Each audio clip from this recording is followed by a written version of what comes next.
In the very heart of the divine, before the throne of God, there exists a mystery that has intrigued theologians, mystics, and scholars alike: the seven spirits of God. Depicted in the book of Revelation, these seven flames surround the throne of the Almighty, burning with a fierce, yet mysterious light. But what do these seven spirits represent? Are they mere symbolic representations of God's power, or are they living, active agents in the cosmos, orchestrating the divine plan from beyond the veil? Each flame represents something far more profound than just power. It represents the very essence of God's will at work in the universe. They are not passive observers, but active forces, moving and working in ways that defy human comprehension. From the spirit of wisdom to the spirit of fear of the Lord, these seven flames embody both God's infinite mercy and His absolute justice. The question, however, remains: are these flames merely symbols of divine power, or do they hold the key to understanding the deepest secrets of God's reign? Some say these spirits are the messengers of God's eternal will, setting the universe in motion, but others believe that their fiery presence before the throne signals something darker, more mysterious: forces of judgment, the unseen agents who protect God's holiness and execute His will in the universe. The seven spirits, as they are described, bear witness to something far more intimate, far more cosmic, than just an image of a throne. They are the flames of divine understanding, yet they also bring with them the weight of judgment and the power of creation itself. If we are to understand the full scope of God's nature, His throne, and His eternal rule, we must face the burning question: what is the true nature of these seven spirits, and what role do they play in the unfolding of the cosmos and the eternal kingdom? But what if these flames are not just figures of cosmic order, but agents of divine chaos, testing the very fabric of creation and judgment itself? In the book of Revelation, the Apostle John describes a vision of the throne room of God, surrounded by 24 elders and 4 living creatures. Yet, beyond these figures, there are the seven spirits of God, burning like 7 flames before the throne. These spirits, said to be before God's throne, have perplexed and intrigued theologians for centuries. They are often described as representations of divine attributes: wisdom, understanding, counsel, might, knowledge, fear of the Lord, and the Spirit of the Lord itself. Some scholars believe these spirits symbolize the fullness of God's essence, manifestations of His power, wisdom, and knowledge. Others argue that these flames are distinct entities, messengers or servants of the Almighty, who carry out His will throughout the universe. In Revelation 4:5, the 7 spirits are described as 7 lamps of fire burning before the throne, adding to the awe and mystery that surrounds them. But what exactly do these flames represent? If these 7 spirits are indeed distinct beings or forces, do they act in perfect harmony, or do they embody different aspects of divine conflict? Are these flames agents of mercy or judgment? The early Christian understanding of these spirits remains vague, and the ambiguity surrounding their true nature has led to many interpretations over time. Some see them as merely symbolic, representing aspects of God's omnipotence and omniscience, while others view them as actively involved in the orchestration of God's will, executing judgment, and guiding humanity. The 7 flames are often associated with the divine attributes mentioned in the Old Testament: the Spirit of the Lord, the Spirit of wisdom and understanding, and the Spirit of knowledge and the fear of the Lord, all of which play pivotal roles in the Old Testament's visions of divine wisdom and governance. But these spirits' true purpose is left largely unexplained in Christian theology, leaving space for speculation. If they are not just symbolic but actual agents with distinct purposes, what does that mean for the broader understanding of divine rule? What role do they play in human history, creation, and judgment? Are they merely servants of God, or do they have a more complex, active role in guiding the fate of the universe? These questions are not easily answered. What is clear is that these seven spirits are part of a mysterious and complex spiritual hierarchy that operates under God's direct command, embodying his power and his judgment. But when viewed through the lens of Islamic theology, these spirits take on a different dimension.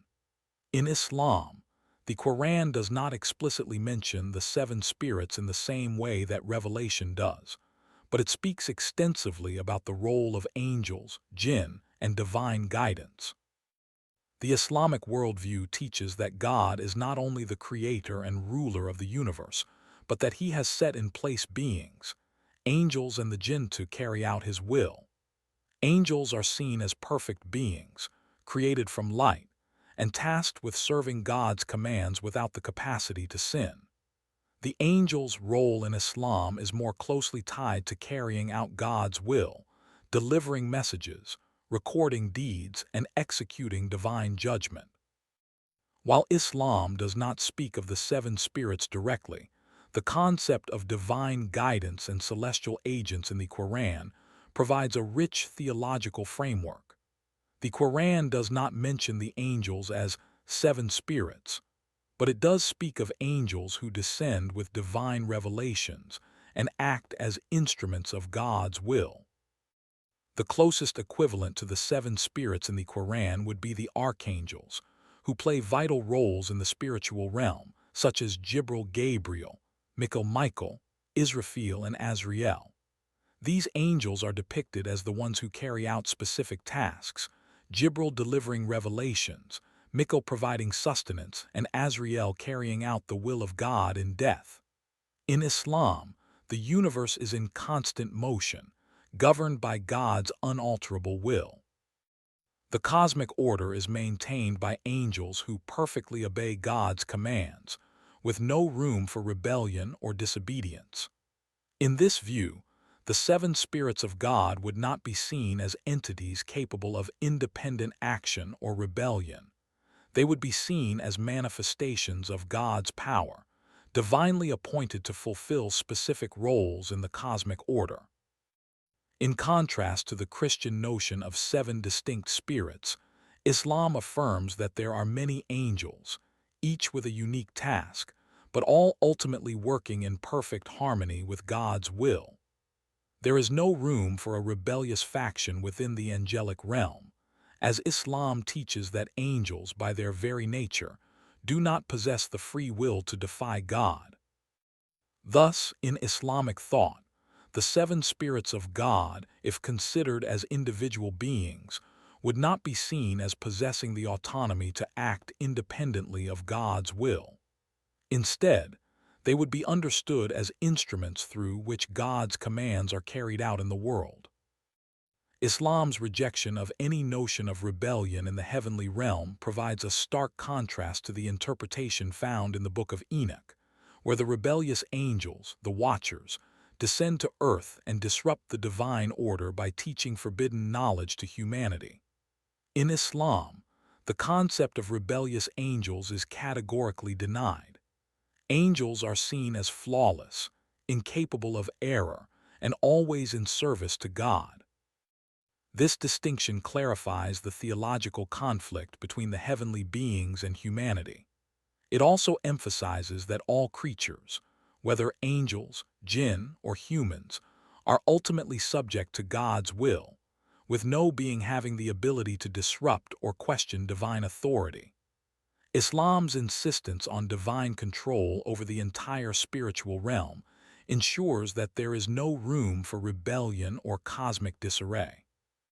The seven spirits of God in this light would be seen not as independent agents with their own wills, but as reflections of God's divine attributes, performing their roles within the perfect order of the cosmos. If the seven spirits are symbols of divine qualities, such as wisdom, understanding, and the fear of the Lord, they represent not only God's power and judgment, but also His mercy and guidance. The question, however, remains: what if the seven spirits are not merely symbols, but agents of active change in the universe, beings with power to influence the fate of creation. Islam would still hold that no such spirit or angel could act outside of God's will. The idea of these spirits possessing power independent of God's control is contrary to the Islamic view of a perfectly ordered, divinely governed universe. The Quran affirms the supremacy of God and His absolute authority over all creation, without exception. In Christianity, the seven spirits are often seen as serving distinct purposes, each representing a different aspect of God's nature. These spirits, whether viewed as representations of wisdom, knowledge, or fear, serve to remind humanity of the multifaceted nature of divine rule. But in Islam, God's nature is seen as indivisible, and no single spirit can encapsulate a part of His essence. Instead, God's essence is whole, perfect, and beyond human comprehension. In this view, while the seven spirits may have symbolic importance in understanding the divine attributes, they do not have the same level of independent agency or theological significance that they do in Christianity. The challenge, then, is to reconcile the Christian depiction of the seven spirits as distinct, powerful entities with the Islamic understanding of a God who is beyond division, whose will is always carried out in perfect unity. The seven spirits, in this sense, may represent different divine qualities, but they are not beings with independent power or authority. They are reflections of God's nature, each fulfilling a specific function within His all-encompassing will. So, if the seven spirits are not independent agents in the same way that angels or jinn are seen in Christianity, what is their true role? What does their presence before the throne of God in the Bible signify about their function in the heavenly hierarchy? And if Islam offers a clearer vision of divine unity and the role of angels, what does this say about the Christian understanding of the seven spirits and their independence?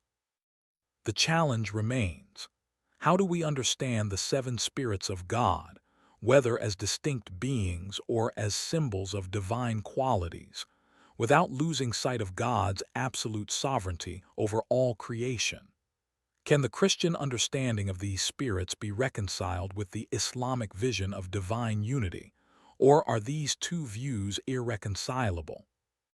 The Book of Revelation provides a fascinating, enigmatic depiction of the seven spirits of God, presenting them as seven flames burning before God's throne, yet their exact role and nature remain largely unexplained in Christian theology.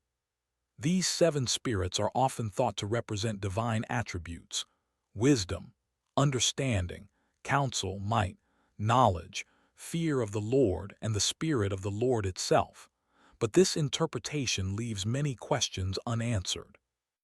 Are these flames mere symbols, or do they represent active, living forces in the divine realm?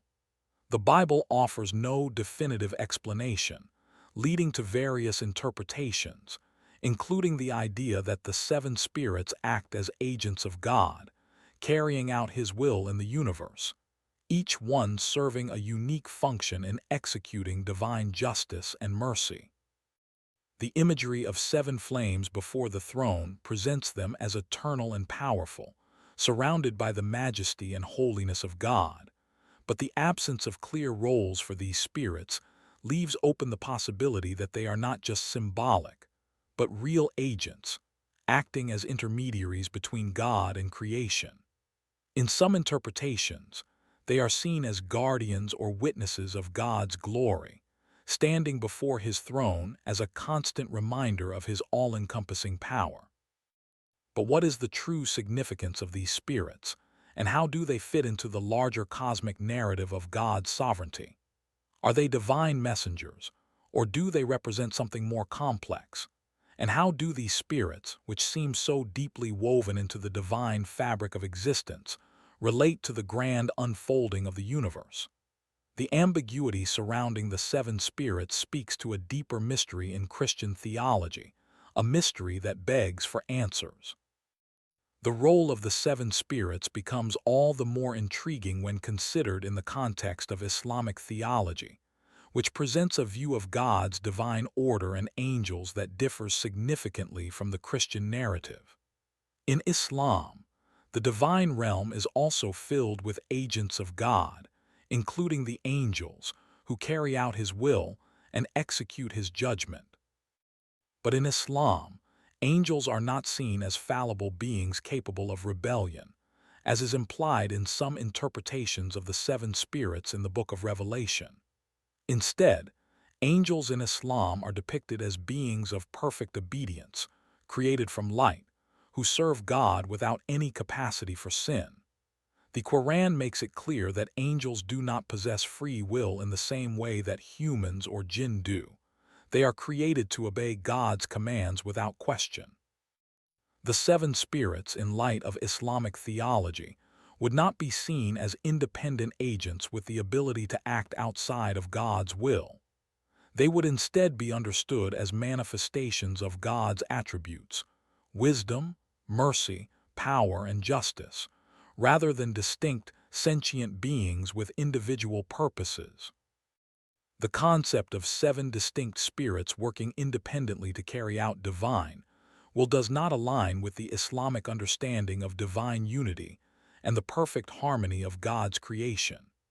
In Islam, all angels are part of a singular divine order, each fulfilling specific tasks, but none of them operate with autonomy.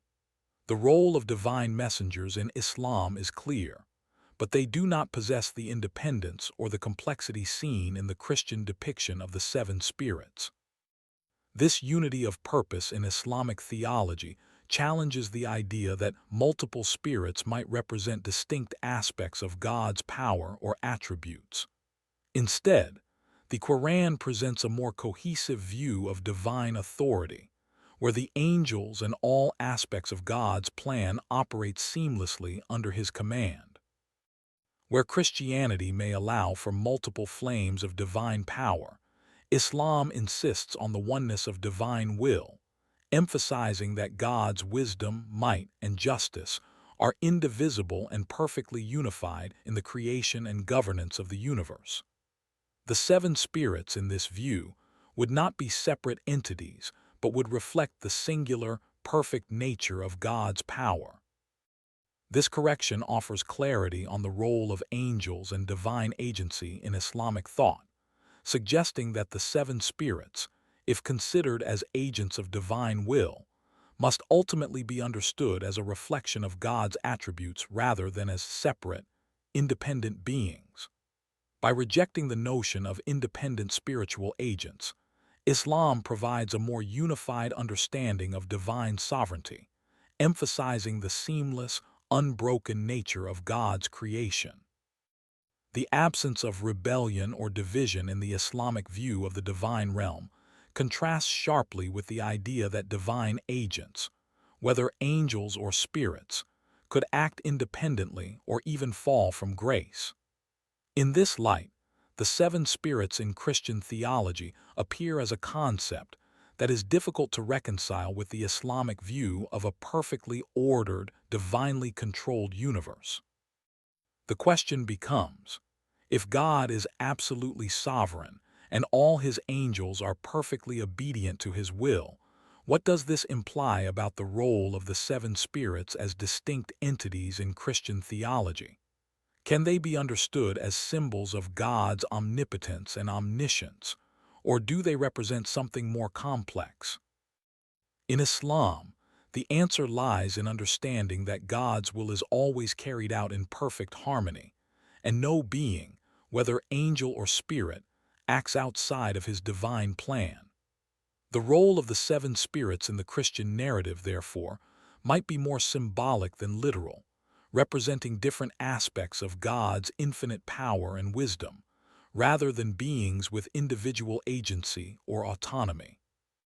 The seven spirits might symbolize divine attributes such as wisdom, power, and justice, but these qualities are seen in Islam as inseparable from the singular nature of God.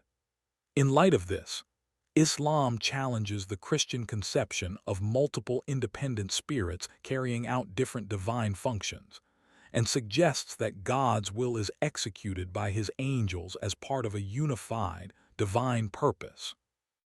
The seven spirits of God, if considered through the lens of Islamic theology, are not separate forces but are expressions of the divine will, which operates in perfect unity.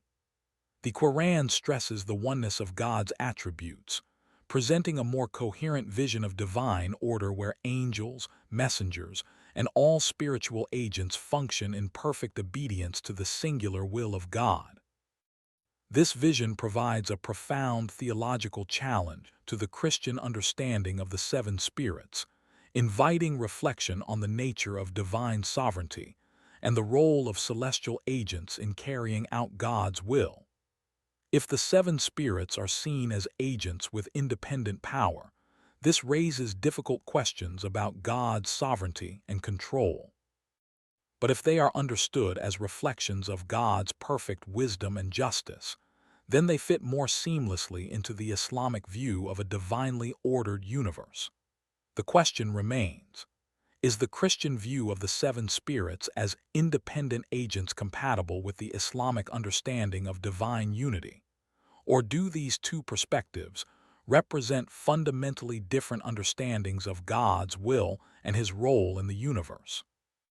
The challenge is to reconcile the idea of independent divine agents with the Islamic insistence on the absolute unity and perfection of God's plan, and to ask whether the seven spirits, in all their fiery glory, can be seen as symbols of divine attributes rather than as distinct, autonomous beings.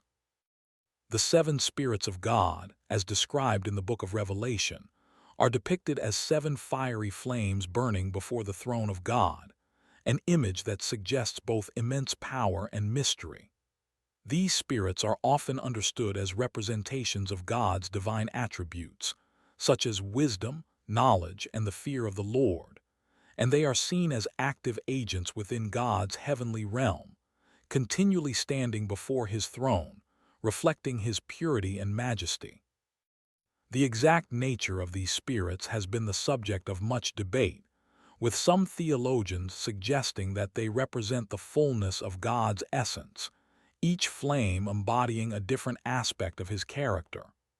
Others propose that the seven spirits are distinct entities, each with a specific function or purpose within the divine plan. In Revelation 1:4, the spirits are described as the seven spirits before his throne, and later in Revelation 4:5, they are identified as seven lamps of fire burning before the throne. This vivid imagery evokes a sense of divine presence, suggesting that these spirits are not merely symbolic, but rather active participants in the divine governance of the universe. The concept of the seven spirits raises profound theological questions. If these spirits are separate beings, what is their relationship to God and to the rest of the spiritual realm? Are they independent agents, or are they simply extensions of God's will and attributes, reflecting his nature in various ways? And what role do they play in the unfolding of the divine plan, particularly in relation to humanity and the cosmos? These questions are not easily answered, as the seven spirits remain shrouded in mystery.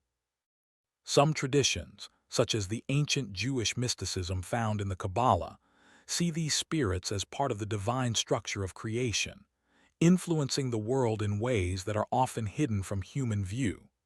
Yet, the Christian tradition has largely focused on interpreting the seven spirits as symbolic representations of divine qualities, like wisdom, understanding, counsel, might, knowledge, the fear of the Lord, and the Spirit of the Lord, all of which are essential for divine judgment and guidance.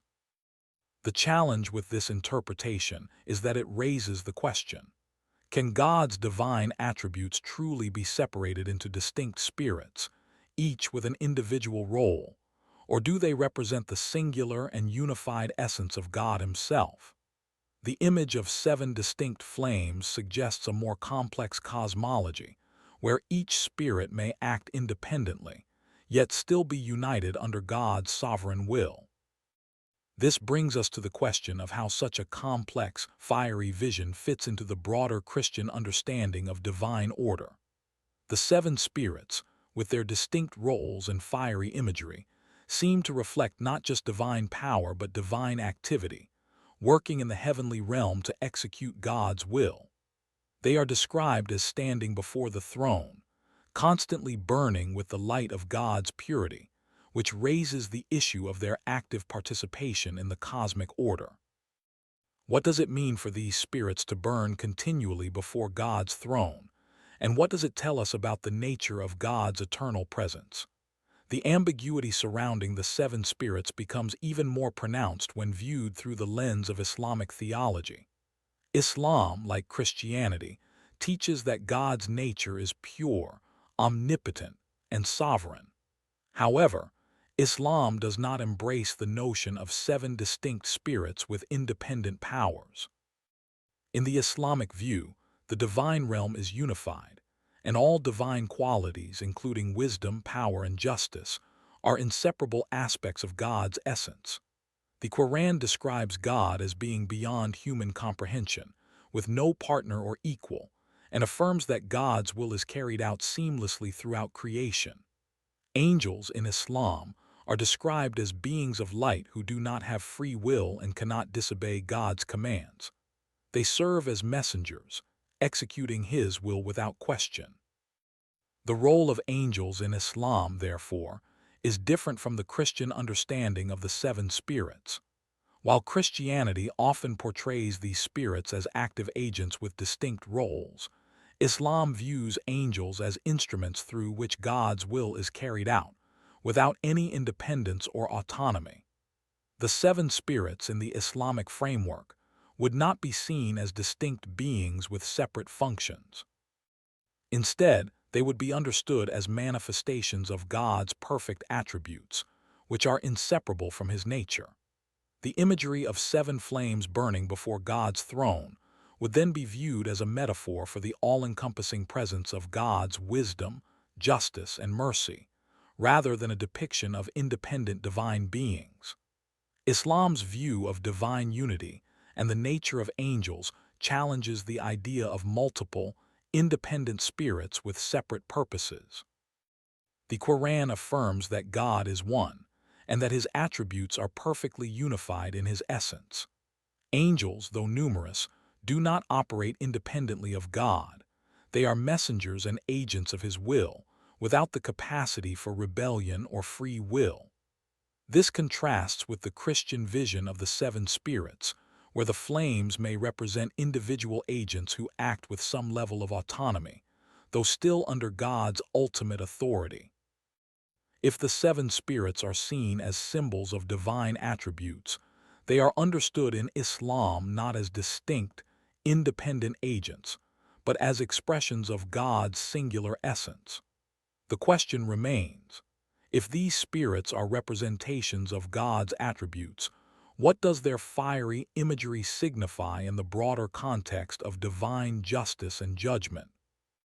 The seven spirits, if understood as agents of divine power, would be seen as reflecting the singular nature of God's will, acting without independence, and fulfilling the divine purpose in perfect harmony. In contrast, the Christian view of the seven spirits as distinct agents raises significant theological questions about the nature of divine order and autonomy in the heavenly realm. If the seven spirits are independent beings with separate functions, then how does that impact the understanding of God's sovereignty and His control over the universe? In Islam, the idea of independent spiritual agents is not compatible with the belief in God's absolute authority. Instead, the spiritual realm is presented as a harmonious, divinely controlled system, where angels and all other beings carry out God's will in perfect unison. This raises the challenge of reconciling the Christian depiction of the seven spirits as independent agents with the Islamic understanding of divine unity. What do these different views say about the nature of divine justice and the role of angels and spirits in carrying out God's will. If the seven spirits are indeed separate agents, does that suggest a more complex, less unified understanding of divine authority, or is their role simply a reflection of God's multifaceted nature? The debate over the nature of the seven spirits highlights the complexity of understanding divine power and presence, and challenges us to reconsider the true nature of God's will in the universe. Does the Christian vision of these spirits as separate entities add depth to our understanding of God's justice, or does it complicate the simplicity of divine sovereignty as presented in Islam? The depiction of the seven spirits of God in the book of Revelation presents a vision of divine fire and power, an awe-inspiring image that raises questions about the relationship between God's will and the actions of these spiritual agents. In Revelation 4:5, the seven spirits are described as seven lamps of fire burning before the throne of God, an image that evokes both holiness and mystery.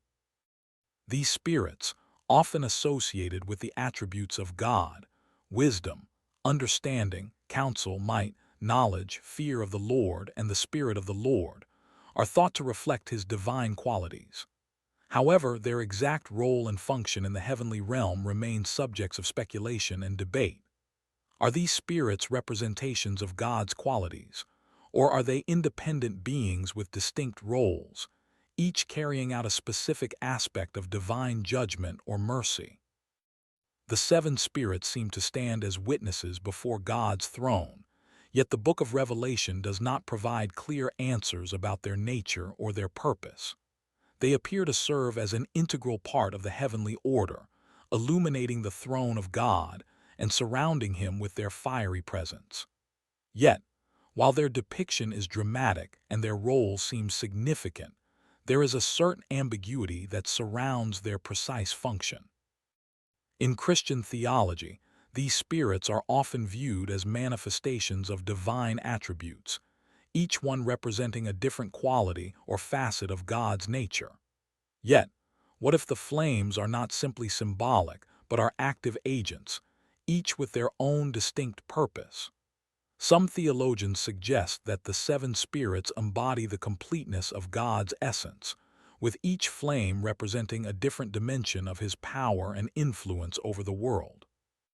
They are described as burning constantly before God's throne, ever present in the divine realm, yet never fully explained.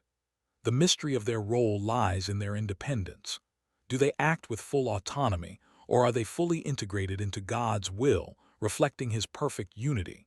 This question becomes even more complex when we turn to Islamic theology. In Islam, the notion of independent spiritual agents, like the seven spirits, is somewhat foreign to the concept of divine unity.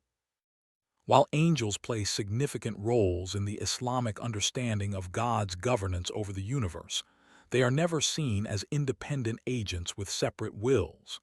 The Quran emphasizes that all angels are perfectly obedient to God's will and cannot act outside of it.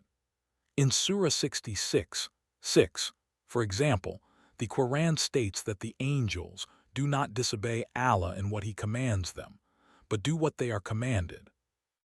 This understanding of angels as beings created to fulfill God's will, without the capacity for rebellion or free will, contrasts sharply with the Christian notion of spirits acting as distinct beings with their own attributes and functions. In Islam, there is no room for independent agents of divine will.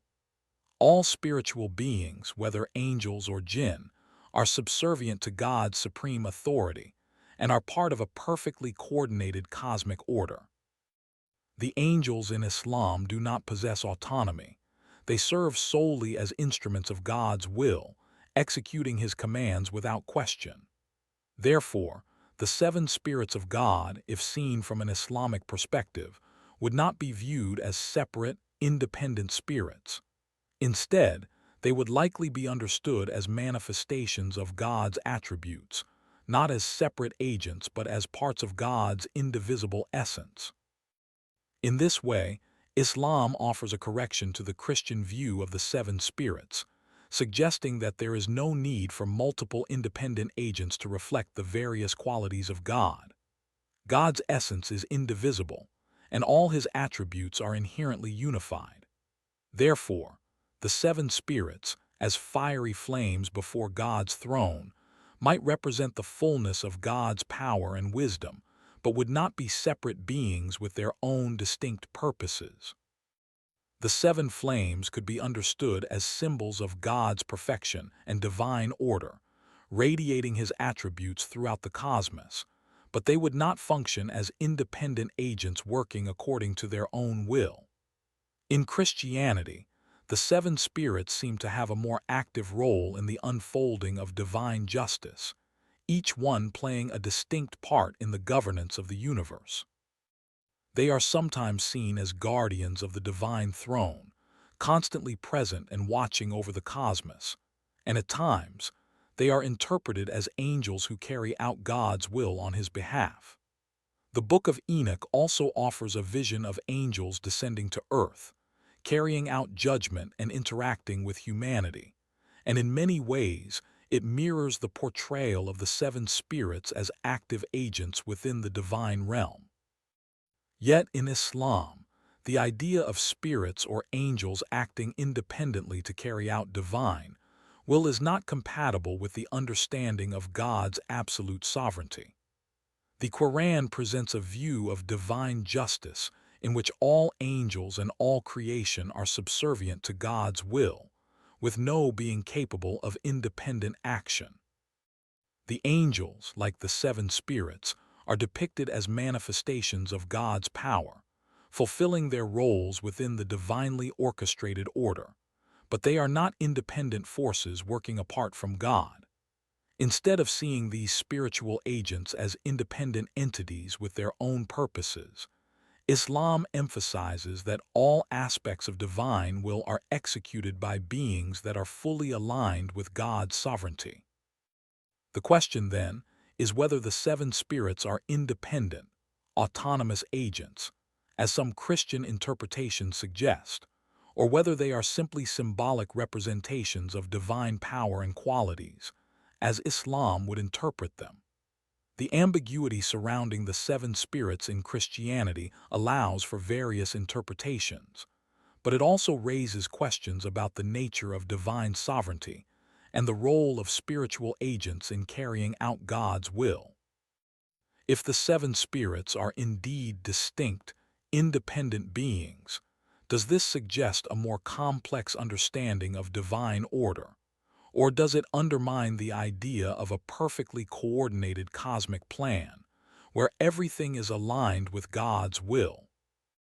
In Islam, the emphasis on divine unity and the perfect submission of all beings to God's will challenges the notion of independent spiritual agents, suggesting that the seven spirits, if seen as agents of divine power, must ultimately reflect God's singular essence and be part of a unified system where all divine attributes operate in harmony.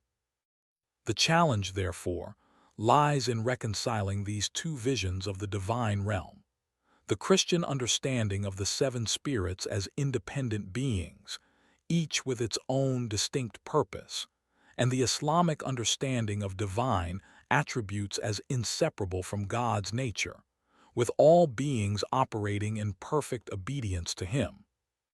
Can the seven spirits, as depicted in Christianity, be understood as distinct agents with their own independent purposes, or do they represent a more unified vision of divine power, as Islam suggests? If the seven spirits represent separate beings acting independently of each other, what does that imply about the nature of divine sovereignty and the perfection of the divine order? The Islamic view, which emphasizes the unity of divine attributes and the perfect harmony of God's will, presents a challenge to the Christian depiction of the seven spirits as distinct and autonomous agents, asking us to reconsider our understanding of divine order and the role of spiritual beings in carrying out God's will. The seven spirits of God, depicted as seven flames burning before his throne in the book of Revelation, raise profound theological questions about the nature of divine will, authority, and action. In Christian tradition, these seven spirits are often associated with specific attributes of God: wisdom, understanding, counsel, might, knowledge, fear of the Lord, and the Spirit of the Lord. They are described as being ever present before the throne of God, a fiery reminder of God's eternal power, majesty, and holiness. However, the role and function of these spirits remain elusive, leading to various interpretations within the Christian tradition. Are these flames simply symbolic representations of God's attributes, or are they distinct, autonomous agents of divine will, acting independently to carry out God's plan in the universe? Revelation 1, 4 and 4, 5 suggest a profound mystery about these spirits, presenting them as being present before God's throne, burning with holy fire, yet providing little concrete explanation of their function or purpose. Their imagery is vivid and powerful, yet their exact role in the heavenly realm remains unclear. Some theologians have suggested that these seven spirits represent the fullness of God's essence, encompassing his omniscience, omnipotence, and omnipresence. They could be seen as extensions of God's divine power and wisdom, each flame reflecting a different aspect of God's nature. The ambiguity of the seven spirits, however, leaves room for speculation. Are they independent agents of divine action, each working in their own way, or do they simply reflect the different facets of God's unified nature? The book of Revelation does not provide a definitive answer, leaving the seven spirits to be interpreted in various ways. In contrast, Islamic theology offers a different understanding of divine order and the role of spiritual beings. Islam emphasizes the absolute unity of God, asserting that all divine attributes are inseparable from his essence. The Quran speaks of God as being the only true power in the universe, with everything in creation subject to his will. In Islam, angels are the primary agents of God's will, but they are never seen as independent agents with their own will. Angels created from light are perfectly obedient to God's commands and cannot act outside of his will. The concept of independent agents acting with autonomy is not compatible with Islamic theology, which stresses that God's power is absolute and indivisible. In this view, the seven spirits of God, if understood through an Islamic lens, would not be seen as distinct, independent agents, each with their own specific role. Instead, they would be understood as manifestations of God's attributes: wisdom, power, and justice, expressed through the unified action of his will. These spirits would not act on their own accord, but would be part of a divine plan that is perfectly coordinated and executed by God himself. The imagery of the seven flames before the throne of God would then be viewed as a symbolic representation of God's eternal power and majesty, rather than as the actions of independent, autonomous beings. In this sense, the seven spirits would represent divine attributes that are inseparable from God's nature, rather than distinct agents working on their own. The Quran emphasizes the unity of God and his attributes, stating that Allah is the creator of all things, Quran 39:62, and that to him belongs the dominion of the heavens and the earth, Quran 2:255. This view of God's absolute sovereignty contrasts with the Christian depiction of the seven spirits as separate, independent agents. In Islam, there is no room for multiple independent beings carrying out God's will.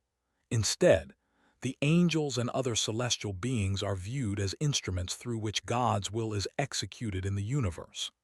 The seven spirits, therefore, would not be independent agents, but rather would reflect the unity of God's power, wisdom, and authority. The challenge, however, lies in reconciling these two views of the divine realm. In Christianity, the seven spirits are often seen as distinct beings, each representing a different aspect of God's nature. They are thought to burn before God's throne as agents of divine power, each acting according to their own purpose. But in Islam, the idea of independent spiritual beings is not consistent with the understanding of God's absolute authority. Islam asserts that all creatures, whether angels, jinn, or humans, are subject to God's will, with no being capable of acting outside of his control. If the seven spirits are to be understood as independent agents, this raises questions about God's sovereignty and the unity of his will. Can God's attributes truly be separated into distinct agents with independent roles? Or do these flames represent different expressions of God's unified essence?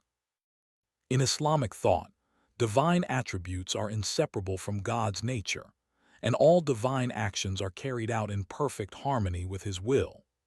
The seven spirits, if considered as manifestations of divine attributes, would be seen not as separate beings with independent wills, but as reflections of God's perfect wisdom and power, acting under his direct command.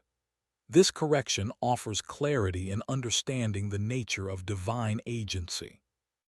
The seven spirits in the Christian vision may act as independent agents, each performing a specific task in the divine plan, but in Islam, all divine actions are seen as coming from God alone.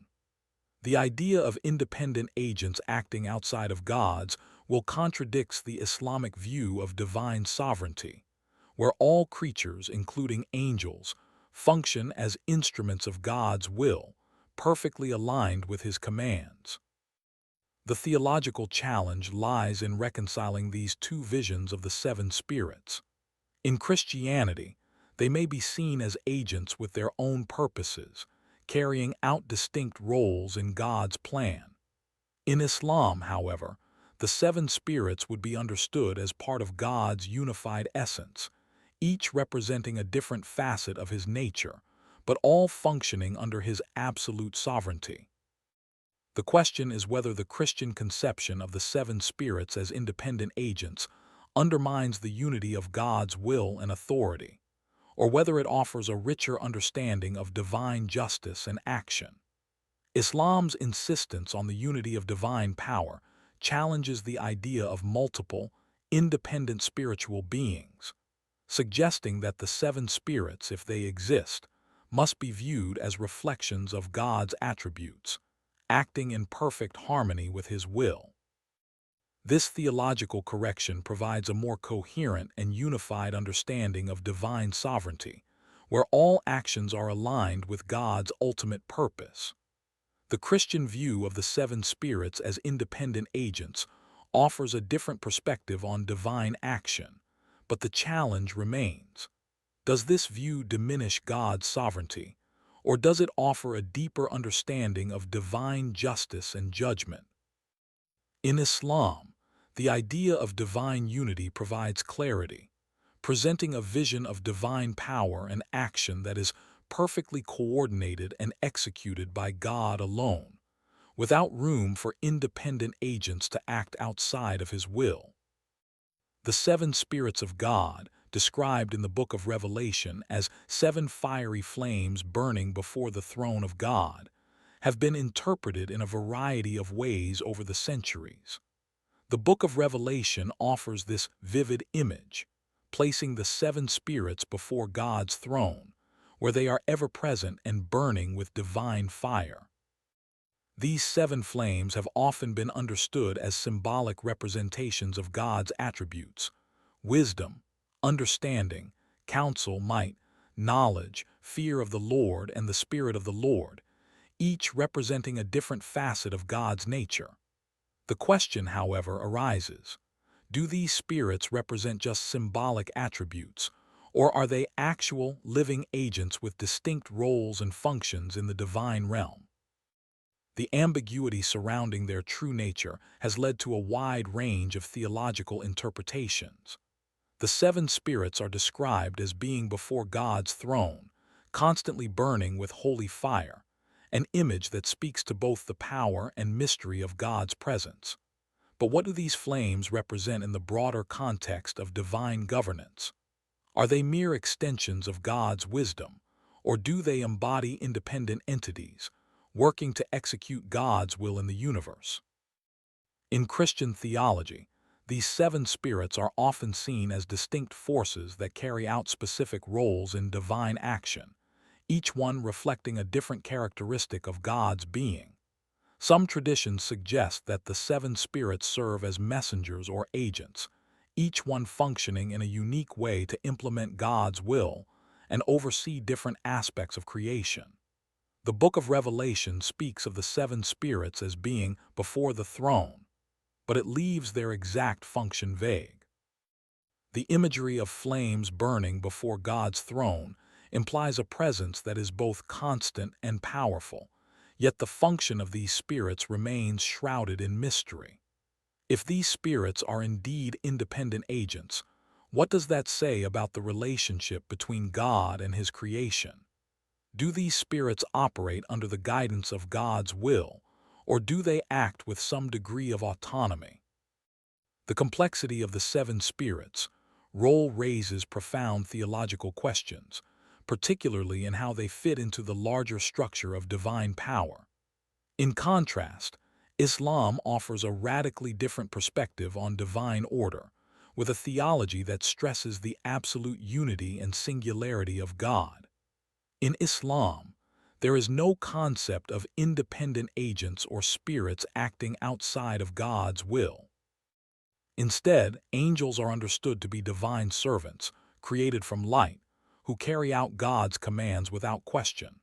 The Quran makes it clear that angels do not possess free will and cannot act independently. In Surah 66:6, the Quran states that they do not disobey Allah in what He commands them, but do what they are commanded. This view contrasts sharply with the Christian understanding of the seven spirits as independent agents, each with distinct roles.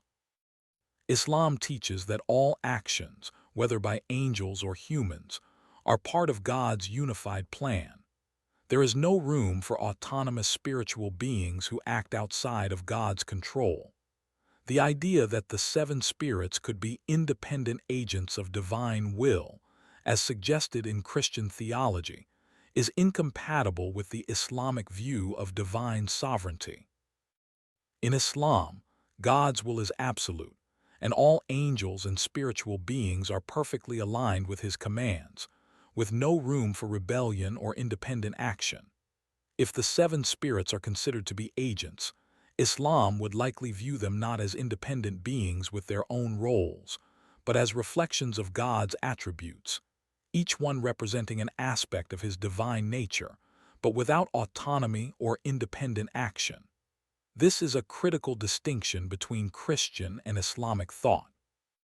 While Christianity often imagines the seven spirits as distinct, autonomous agents, Islam presents a unified divine realm where all beings, whether angels, jinn, or humans, are subject to God's will. In this understanding, the seven spirits would not be separate beings with independent functions, but would instead represent various expressions of God's power, wisdom, and justice, all serving to execute His divine plan in perfect harmony.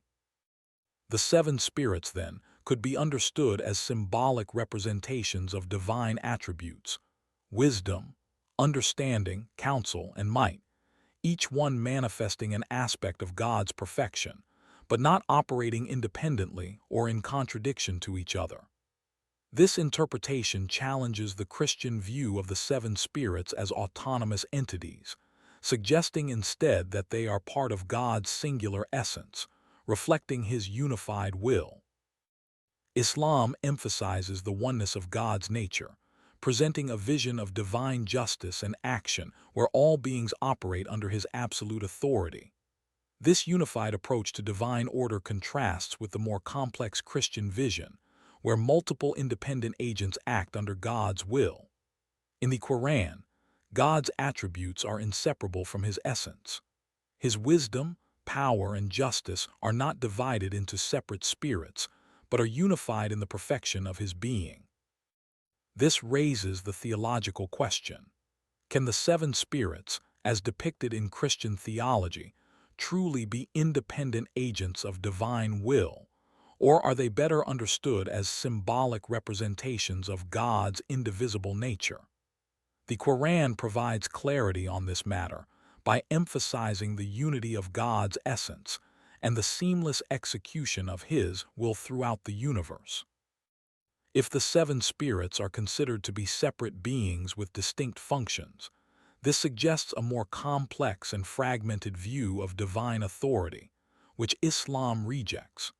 Instead, Islam's vision of divine unity asserts that all aspects of God's will are perfectly coordinated and executed by His command, with no room for independent agents acting outside of God's control.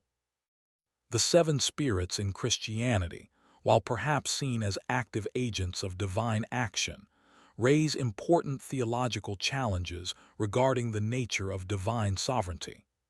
If these spirits are independent beings, does this imply a fragmented or divided divine order, or do they represent distinct expressions of God's singular power?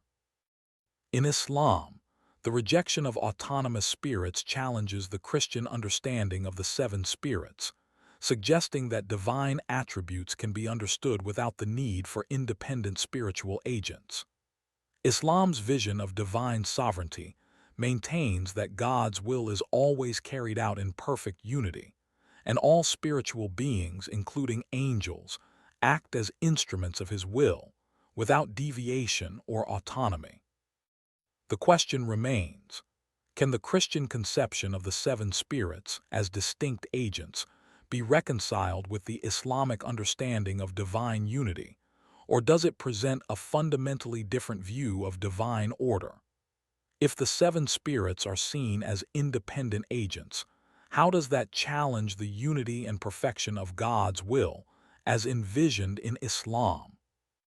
The theological implications of these differing views force us to reflect on the nature of God's power, sovereignty, and the role of spiritual beings in the divine plan. Does the Christian view of the seven spirits as independent agents create a more complex understanding of divine justice, or does it introduce unnecessary divisions in God's perfect order? The seven spirits of God, as portrayed in the book of Revelation, present an awe-inspiring image of divine power and majesty.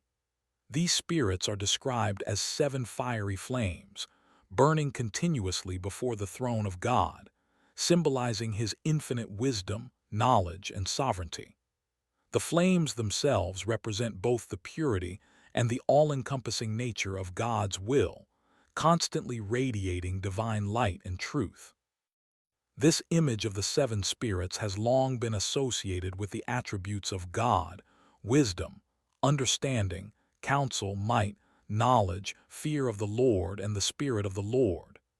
Each of these spirits embodies a unique aspect of divine nature, yet they are seen as functioning together, united in purpose and action. The challenge, however, lies in understanding the true nature of these spirits. Are they independent beings, each one carrying out a distinct function in God's divine plan, or are they merely representations of God's omniscient power, working together as expressions of His will? The ambiguity surrounding the seven spirits has led to various interpretations. Some theologians suggest that they are not independent agents but manifestations of God's attributes, each flame reflecting a different aspect of His power and wisdom. Others believe that they are active agents, playing distinct roles in the execution of divine judgment, salvation, and creation. The imagery of these spirits as burning flames before God's throne suggests that they are not passive representations of divine qualities, but rather active forces in the heavenly realm, reflecting God's eternal presence and action in the universe. The question, however, remains: are these spirits representations of divine attributes, or do they serve as separate, autonomous agents in the divine order? This question becomes all the more significant when considered in light of Islamic theology. While the Quran does not mention the seven spirits of God in the same way as the Book of Revelation, it provides a clear framework for understanding divine power and the role of angels in executing God's will. In Islam, all aspects of divine power and wisdom are seen as inseparable from God's essence. God is understood as the singular, absolute source of all power, knowledge, and wisdom. The Quran emphasizes that God's will is carried out perfectly, with no division or fragmentation in his nature. In contrast to the Christian understanding of the seven spirits as independent agents, Islam teaches that all spiritual beings, including angels, act as instruments of God's will, with no autonomy of their own. Angels in Islam are seen as beings created from light, tasked with carrying out specific commands from God without the capacity for rebellion or deviation. The concept of independent agents acting outside of God's will is incompatible with the Islamic view of divine sovereignty. In Islam, there is no room for multiple independent agents carrying out distinct functions.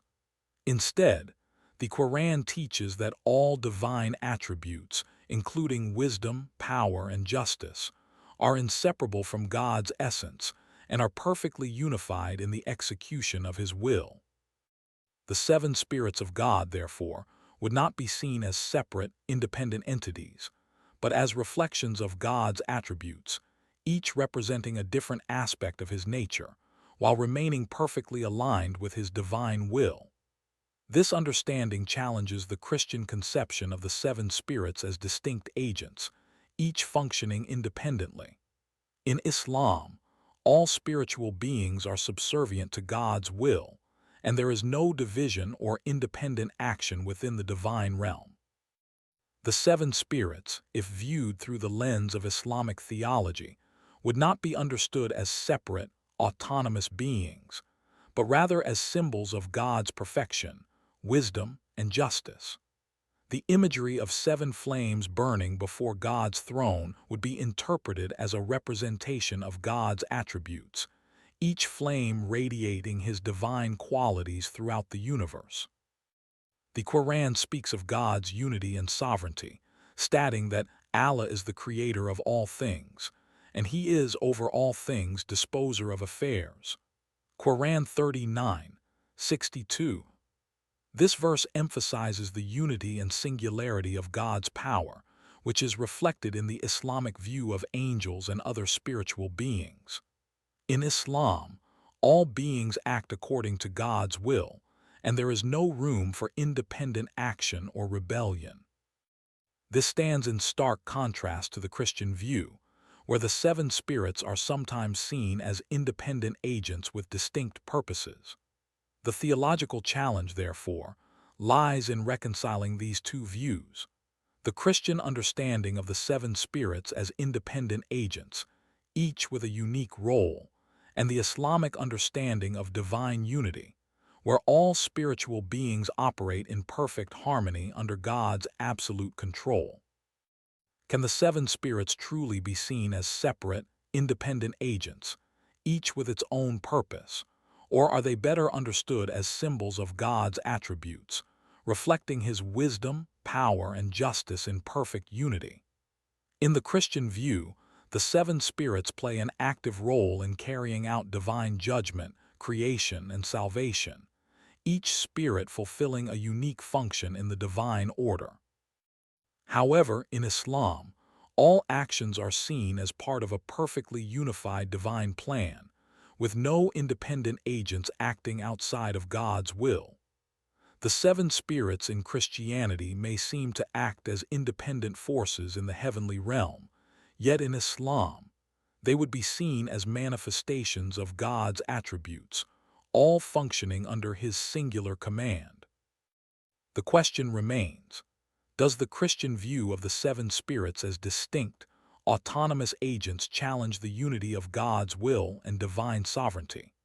And if the seven spirits are understood as reflections of God's attributes in Islam, what does that imply about the nature of divine agency and the role of spiritual beings in the universe? Can the two perspectives be reconciled, or do they represent fundamentally different understandings of God's power and the cosmic order? The challenge is to understand how these two theological systems, with their differing views on divine agency and the role of spiritual beings, can be understood in light of God's ultimate sovereignty and the perfect execution of His will. The seven spirits of God, as they are described in the book of Revelation, present a fascinating image of divine authority and mystery. Seven flames burning before the throne of God are symbolic of both His purity and the profound power He holds over all creation. These flames, often described as the seven spirits, have intrigued scholars for centuries, with many theologians questioning their precise role in the divine plan. Some argue that these spirits represent divine attributes, such as wisdom, understanding, and power, while others suggest that they are distinct beings, angels or divine messengers, whose role is to carry out God's will in the universe. Revelation 4:5 makes it clear that the seven spirits are located before the throne of God, suggesting their proximity to the very seat of divine authority. Their placement as flames emphasizes their fiery nature, possibly symbolizing both the burning passion of God's justice and the clarity of His judgment. In Christian tradition, these spirits are often viewed as agents of divine action, executing God's plan on earth, especially as it pertains to judgment and the final reckoning of humanity. However, the text offers no explicit explanation of their individual roles or how they function in relation to one another, leaving their true nature open to interpretation. Some Christian scholars have attempted to align these spirits with the seven gifts of the Holy Spirit as described in Isaiah 11:2: wisdom, understanding, counsel, might, knowledge, fear of the Lord, and the Spirit of the Lord, arguing that the seven spirits represent the fullness of God's Spirit, each one embodying a different aspect of His character and purpose. Yet, even with this interpretation, the question remains: are these spirits representations of God's qualities, or are they actual entities acting with distinct autonomy? This ambiguity becomes even more intriguing when viewed through the lens of Islamic theology, which offers a different understanding of divine order. In Islam, God's sovereignty is absolute and indivisible. The concept of multiple, independent agents operating under God's will does not align with the Islamic view of divine unity. In Islam, God is understood to be the sole power in the universe, and all spiritual beings, whether angels, jinn, or humans, are seen as subservient to His will. The Quran speaks of angels as being messengers who execute God's commands without question, created from light and incapable of disobedience. Unlike the Christian notion of independent spiritual agents, the angels in Islam are not autonomous. They act only according to God's will. There is no suggestion in Islamic theology of spiritual beings who act independently or have distinct roles apart from the divine plan. This understanding of spiritual beings contrasts sharply with the Christian depiction of the seven spirits as independent entities. If these seven spirits are seen as autonomous agents in the Christian sense, this raises the question of how their independence aligns with the notion of a sovereign God. Could they operate freely, or are they simply reflections of God's attributes, as Islam would argue? In the Quran, divine attributes, such as wisdom, power, and knowledge, are inseparable from God's essence. There is no division between God's essence and His will. All beings, from angels to jinn, are created by God to carry out His will, but they do so as instruments of His singular, unified plan. In this view, the seven spirits of God, if understood from an Islamic perspective, would not be seen as independent agents, but as manifestations of God's power and attributes. The flames burning before God's throne would represent God's wisdom, justice, and mercy in perfect harmony, with no separate spirits acting independently of one another. The seven flames would symbolize the fullness of God's divine essence, but not as separate beings with distinct functions. This distinction in understanding between the Christian conception of independent agents and the Islamic vision of divine unity raises important theological questions about the nature of divine action. If the seven spirits are indeed independent agents, as suggested in some Christian traditions, this could imply that God's plan is not fully unified, and that His will is carried out through separate, possibly competing, forces. This challenges the idea of a perfectly coordinated divine order, where everything operates under God's ultimate control. On the other hand, if the seven spirits are understood as representations of God's attributes, as Islam suggests, then there is a clearer, more unified vision of divine action, where all spiritual beings and forces in the universe operate in perfect accordance with God's will.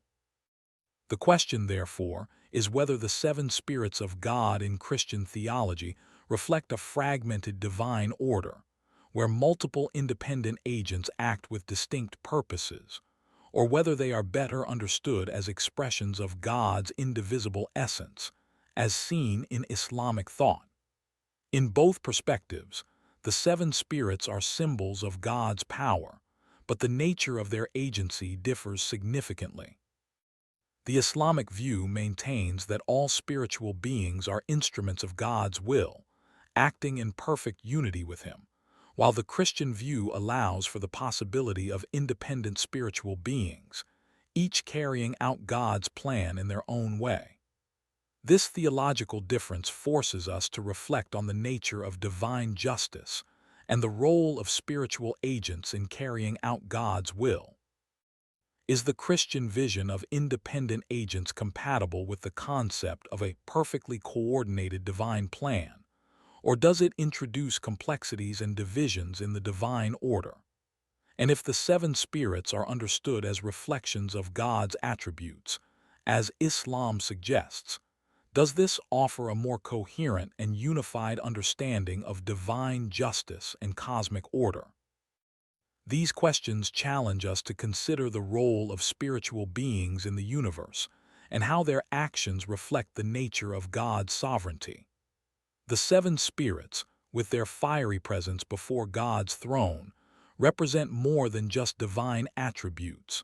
They offer a glimpse into the profound mystery of God's will and the perfect execution of His plan. The theological challenge remains. Can the Christian understanding of the seven spirits as independent agents be reconciled with the Islamic view of divine unity? Or do these two perspectives represent fundamentally different views of God's power and authority? The seven spirits of God, as depicted in the book of Revelation, surround the throne of God, described as seven fiery flames burning with eternal light. These spirits are said to represent a multifaceted and complex aspect of divine power, wisdom, and justice.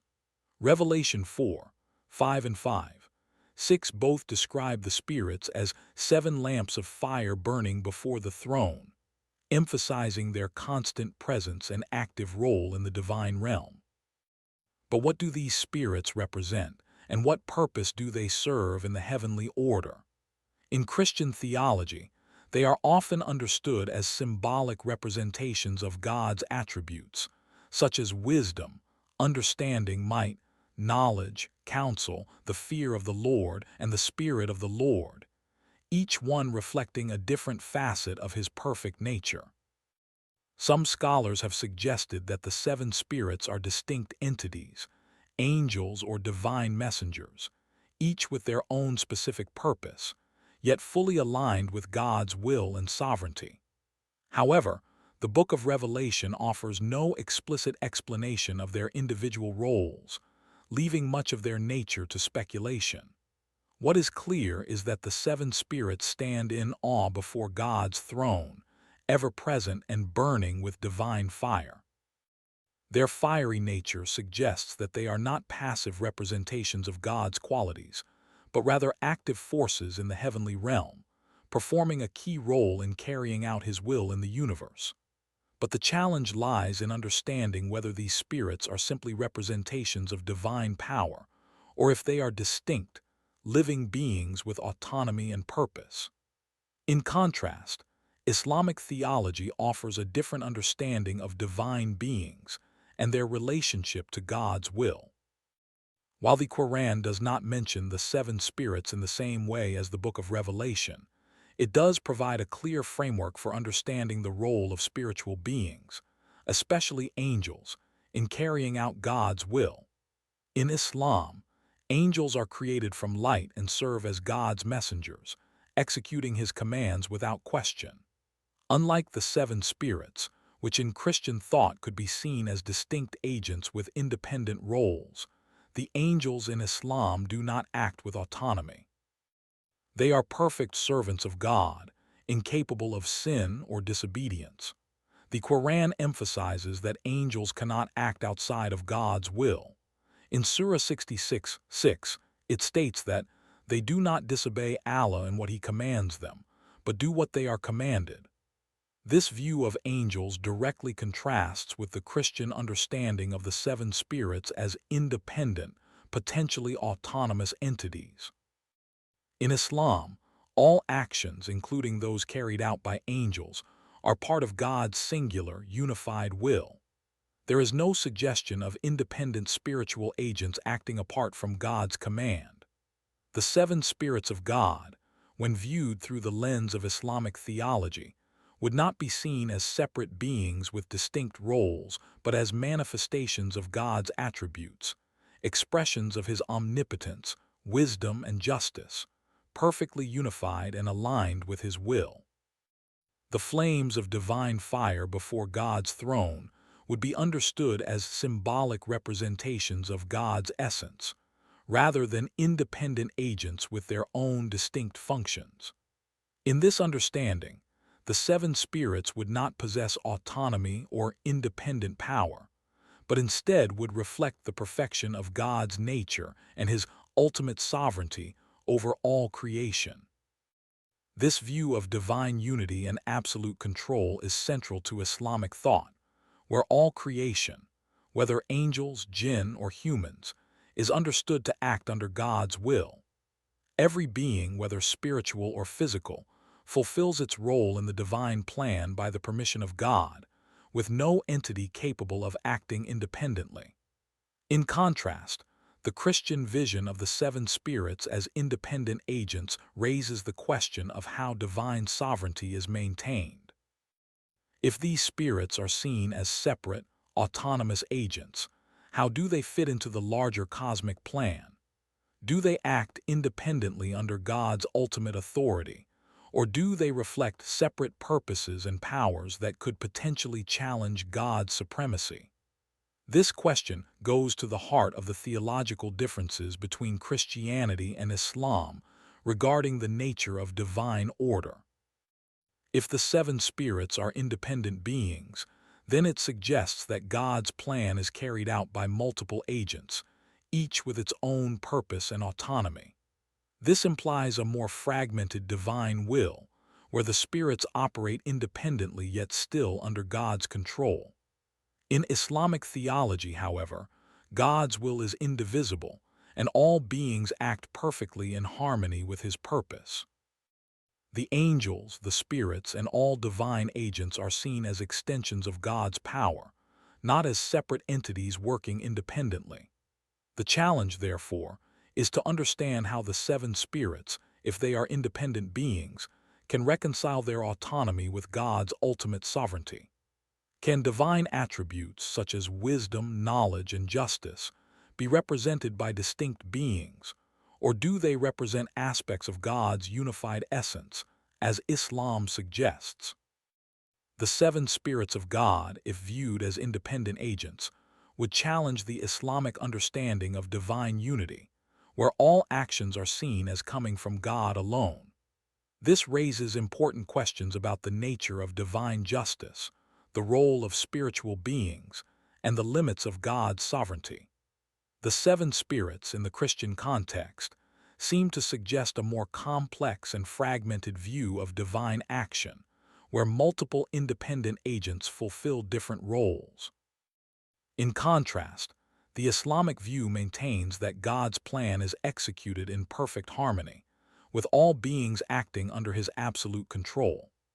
The question becomes whether the Christian view of the seven spirits can be reconciled with the Islamic view of divine unity, or whether they represent fundamentally different theological approaches. In Islam, the seven spirits would likely be understood as symbolic representations of God's attributes, rather than independent agents with distinct roles.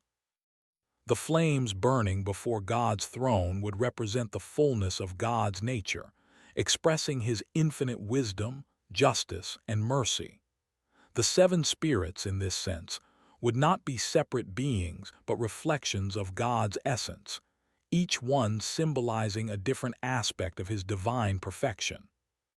This understanding challenges the Christian conception of the seven spirits as independent agents, and invites a deeper reflection on the nature of divine sovereignty and the role of spiritual beings in God's plan. The challenge is to reconcile the two views: the Christian understanding of the seven spirits as distinct beings, and the Islamic understanding of divine unity and the inseparability of God's attributes.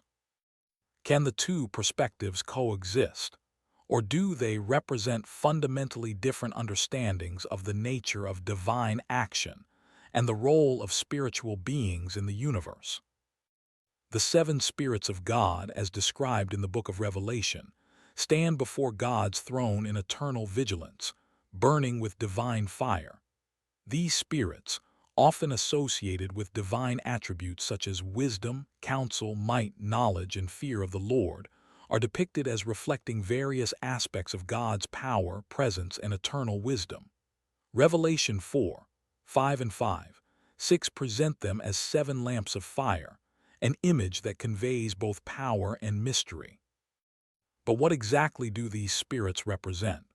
Are they mere symbols of divine qualities, or do they stand as active agents in the divine plan, carrying out specific roles in creation and judgment? Christian theology offers multiple interpretations of the seven spirits. Some see them as distinct, independent entities, each performing a specific task in the cosmic order. Others view them as representations of the fullness of God's essence, attributes that are unified in God but separate in their manifestation.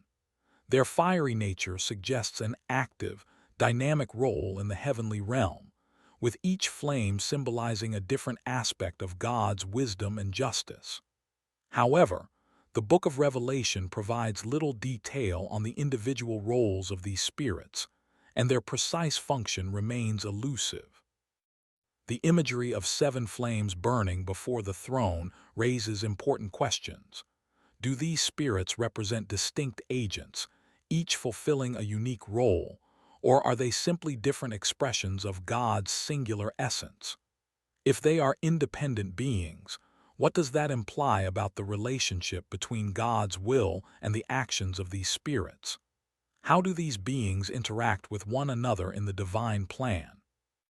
In contrast, the Islamic view of divine order offers a clearer and more unified understanding of spiritual beings and their relationship to God's will. Islam emphasizes the absolute unity of God, asserting that all beings, whether angels or jinn, are subservient to God's will. In Islam, angels are created from light and do not possess free will. They act as messengers, carrying out God's commands without question. The Quran states, "They do not disobey Allah in what He commands them, but do what they are commanded." Quran 66:6. This view of angels as perfectly obedient beings is fundamentally different from the Christian interpretation of the seven spirits as autonomous agents with independent roles. In Islam, all spiritual beings are seen as instruments of God's will, with no capacity for rebellion or independence. God's attributes, his wisdom, power, and justice, are indivisible and inherent in his nature. Unlike the Christian view of the seven spirits as distinct entities, Islam teaches that divine attributes cannot be separated or personified in independent beings. If the seven spirits are understood as representations of divine attributes in Islam, they would not be seen as separate entities, but as facets of God's nature, all perfectly aligned with his sovereign will. The seven flames before God's throne would symbolize the fullness of God's wisdom, power, and justice, but they would not operate independently of each other or act outside of God's plan. Instead of being seen as active agents, the flames would be understood as reflections of God's essence, radiating his attributes throughout the universe in perfect harmony.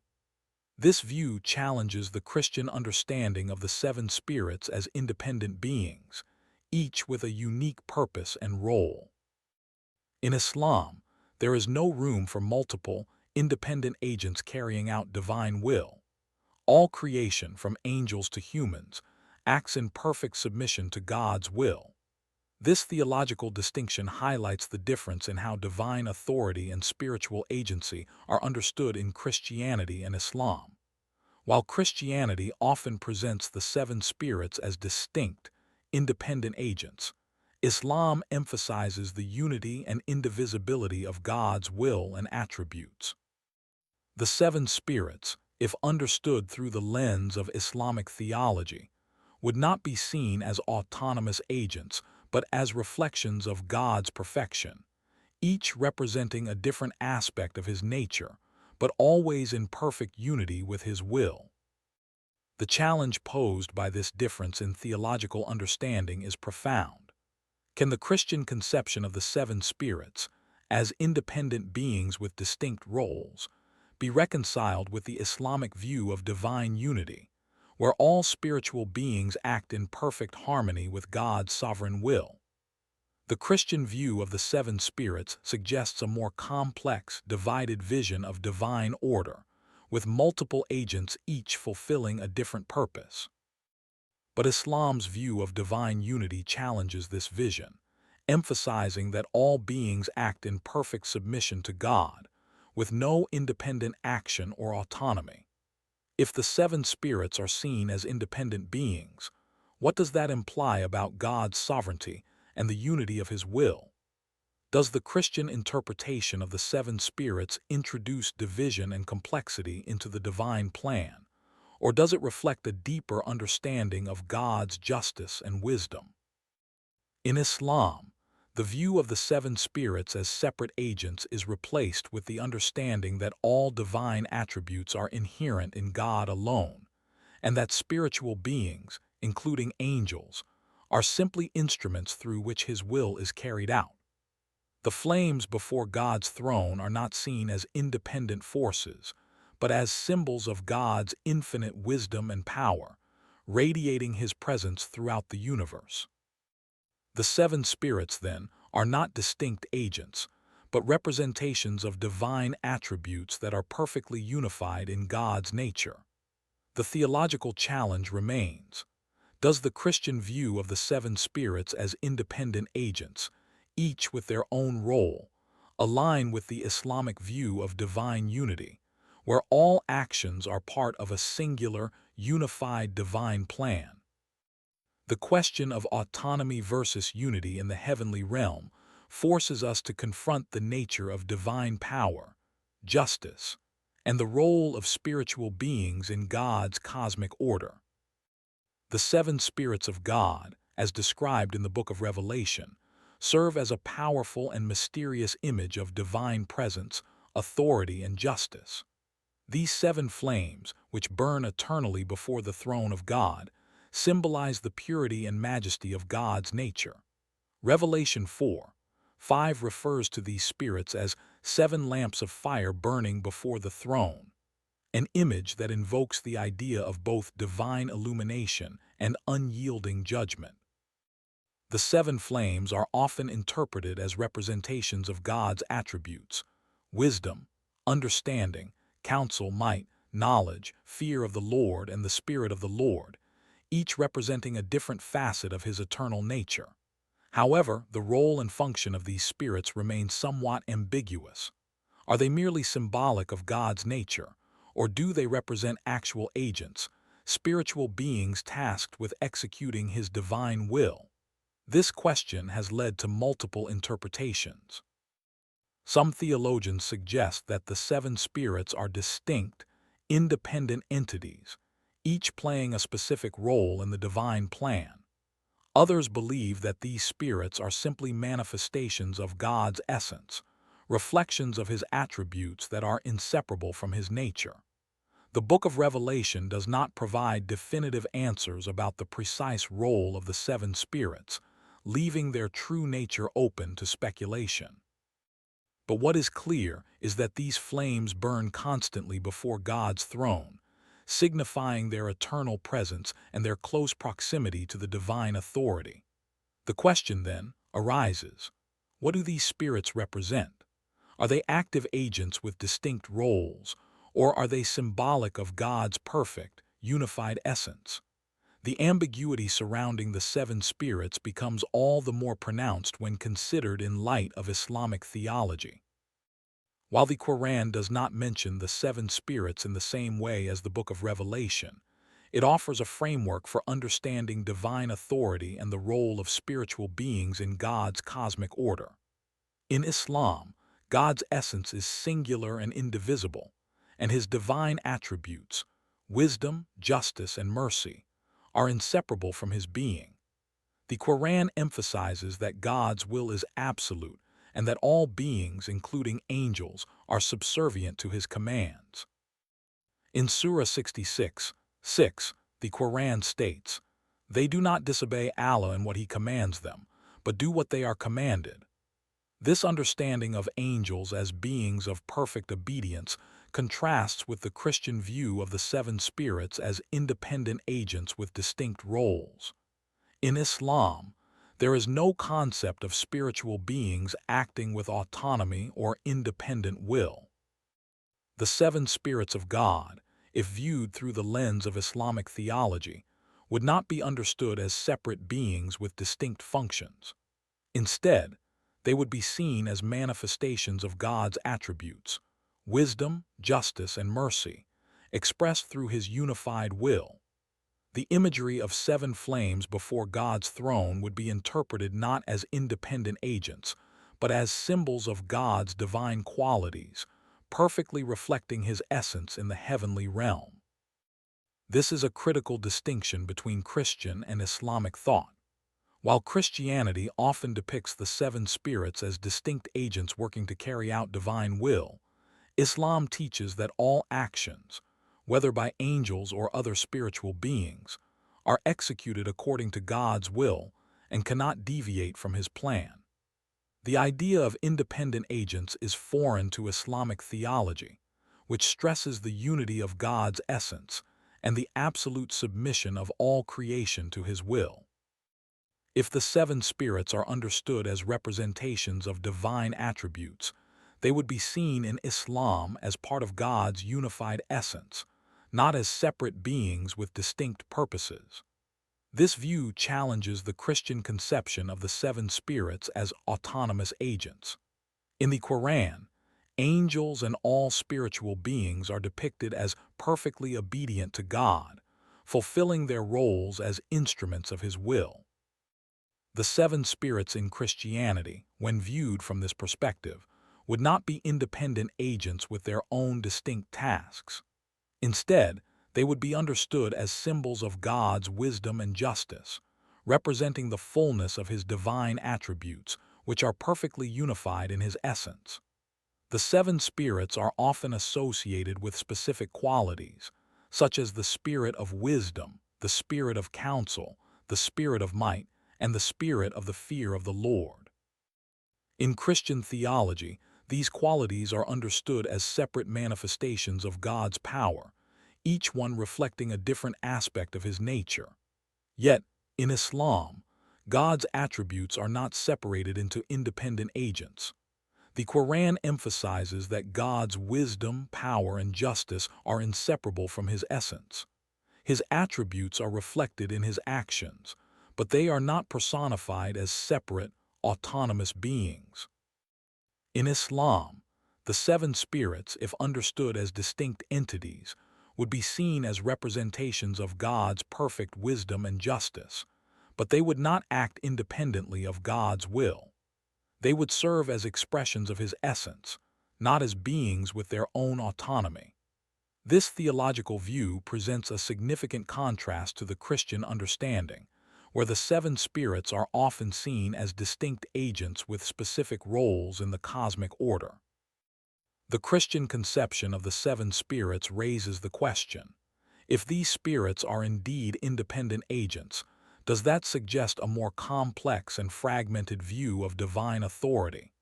Can divine attributes, wisdom, counsel, power, truly be separated into distinct beings, or do they reflect God's singular, indivisible essence, as Islam teaches?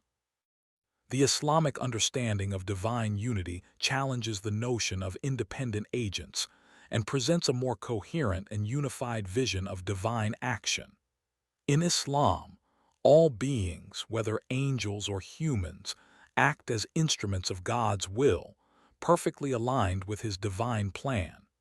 There is no room for rebellion or disobedience, as all beings are created to submit to God's sovereignty. The question, then, is whether the Christian view of the seven spirits as independent agents can be reconciled with the Islamic vision of divine unity. If the seven spirits are independent beings, does that create a more complex understanding of divine sovereignty, or does it divide God's power into multiple forces, weakening the concept of a unified divine will?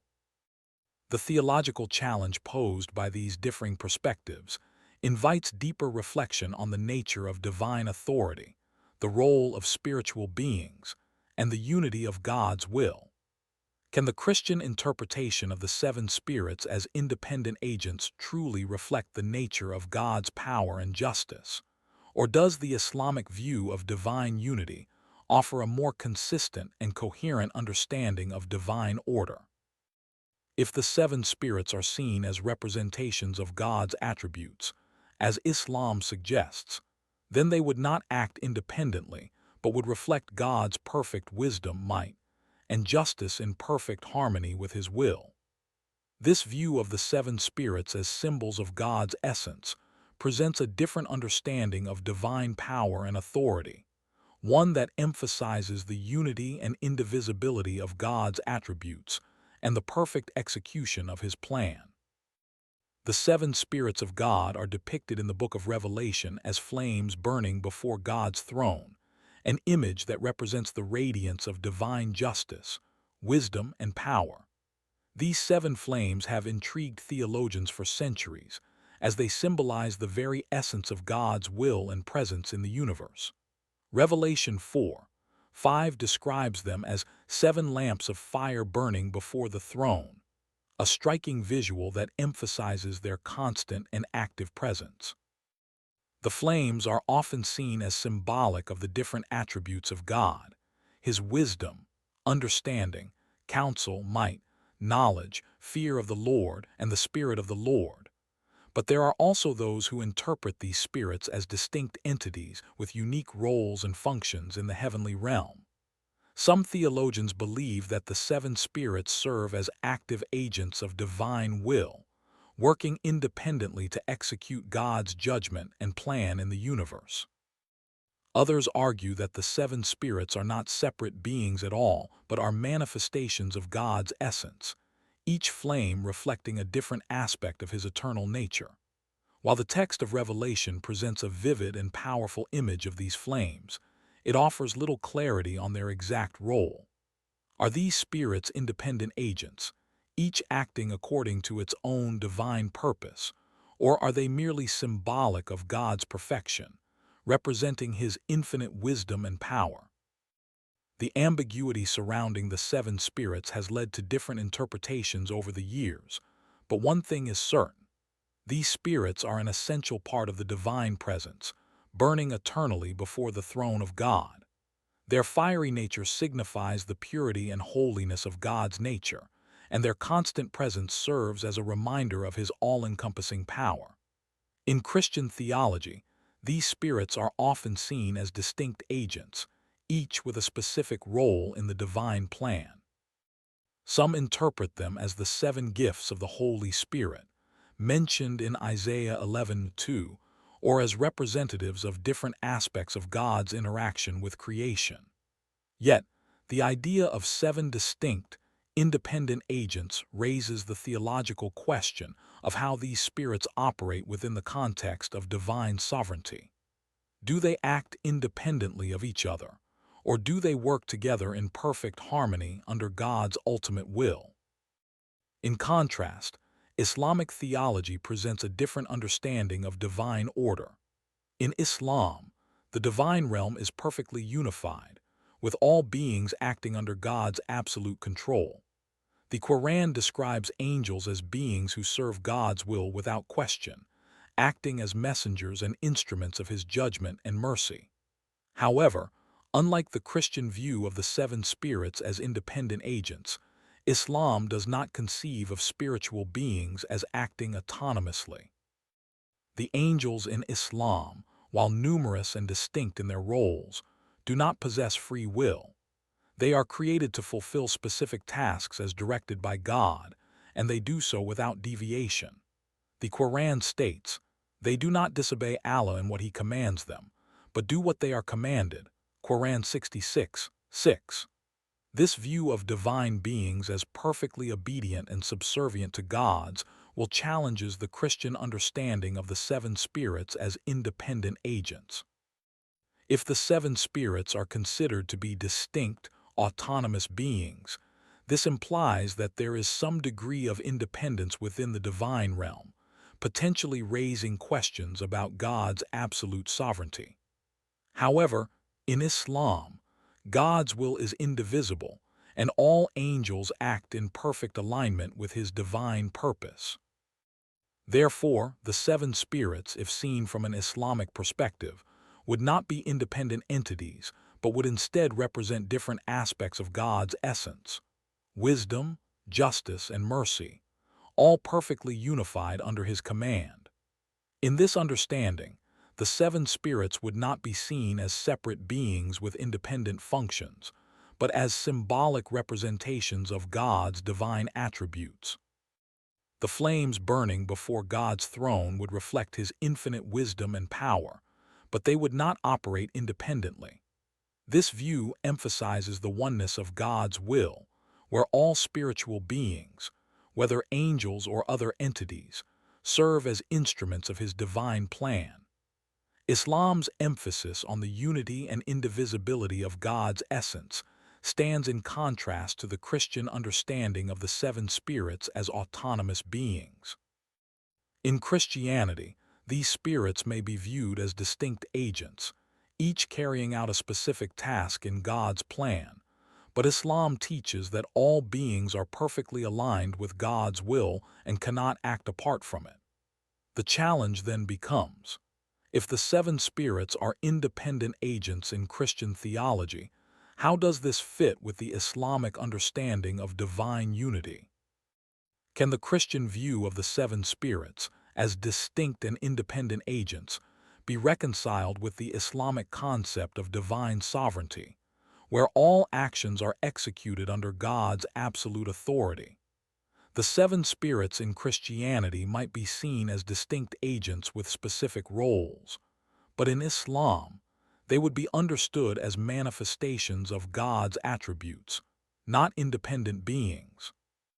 The flames of fire burning before God's throne would represent the fullness of God's wisdom, power, and justice, but they would not act independently of one another or apart from God's will. This interpretation challenges the Christian conception of the seven spirits and invites deeper reflection on the nature of divine order and the role of spiritual beings in carrying out God's will.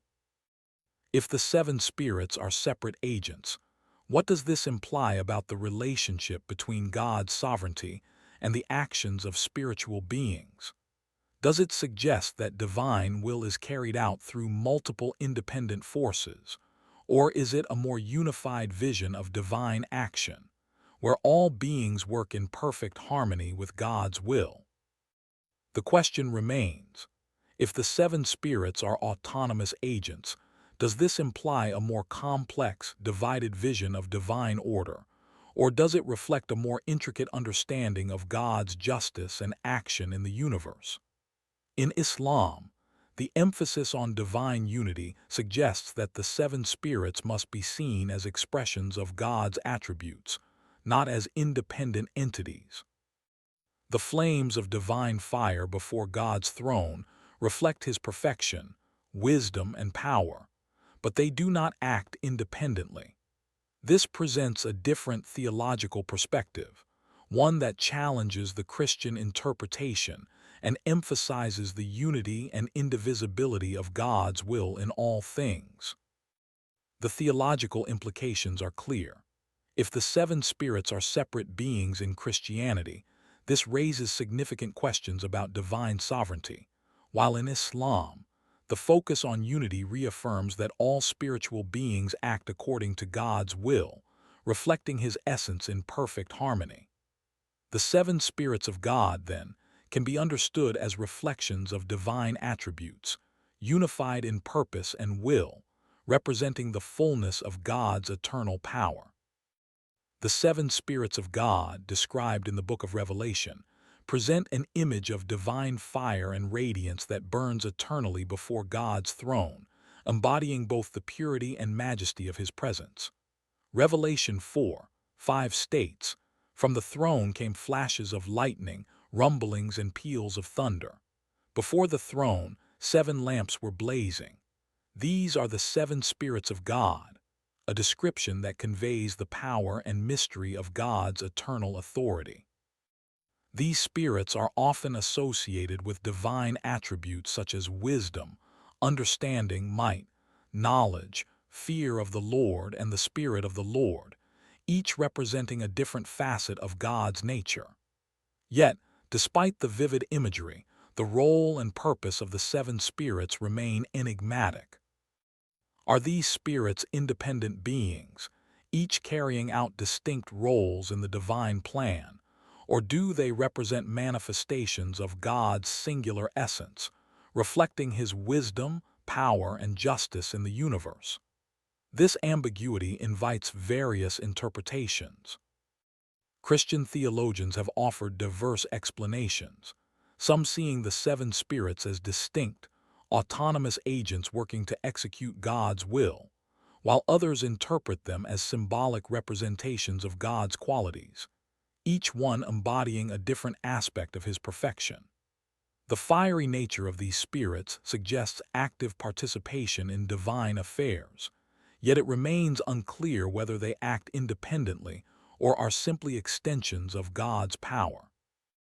The seven spirits burn eternally before God's throne, an image that suggests their constant presence and their role in maintaining the divine order. But do they serve as independent entities, or are they reflections of God's attributes, acting in perfect harmony with His will? This question becomes all the more intriguing when viewed through the lens of Islamic theology, which presents a distinct view of divine order and the role of spiritual beings. In Islam, the concept of independent agents acting outside of God's will is not consistent with the understanding of divine sovereignty. The Quran emphasizes that God's will is absolute, and all creation acts under His perfect control. Angels, in Islam, are created beings of light who serve God's will without question. They do not possess free will and cannot act apart from God's commands. In Surah 66:6, it states, "They do not disobey Allah in what He commands them, but do what they are commanded." This view directly contrasts with the Christian understanding of the seven spirits as distinct agents with autonomy. In Islam, all spiritual beings, including angels, are instruments of God's will. The Quran does not allow for any being to act independently of God's plan, as this would introduce division and imperfection into the divine order. If the seven spirits were considered to be independent agents, as suggested in some Christian traditions, it would imply a level of fragmentation within divine sovereignty. However, in Islam, the seven spirits, if they were to exist, would not be seen as autonomous agents but as reflections of God's attributes, perfectly aligned with His will. In this understanding, the seven spirits would not act with independent purpose, but would reflect various aspects of God's essence, His wisdom, justice, mercy, and power, in perfect unity. The flames burning before God's throne would symbolize the completeness of God's nature, not separate beings with distinct functions. This distinction in understanding, between the Christian view of independent agents and the Islamic view of divine unity, raises important theological questions. In Christianity, the seven spirits seem to suggest that divine attributes can be personified in distinct agents, each carrying out a unique role in the heavenly realm. Yet, in Islam, the emphasis is placed on the indivisibility of God's nature, where all attributes are unified in His essence, and no being can act apart from His will. This leads to the challenge of reconciling these two views: the Christian understanding of the seven spirits as independent agents and the Islamic view of divine unity. Can these two perspectives be harmonized, or do they represent fundamentally different views of divine sovereignty? If the seven spirits are independent agents in Christianity, how does this impact the understanding of divine sovereignty and the role of spiritual beings in God's plan?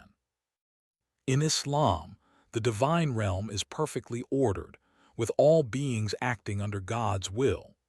There is no space for rebellion or independent action, as everything is in perfect alignment with God's ultimate purpose.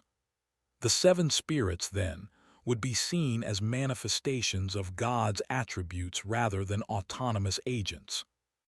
This raises the theological question: can divine attributes, wisdom, power, justice, truly be separated into independent agents, or do they reflect God's singular, unified essence, as Islam teaches?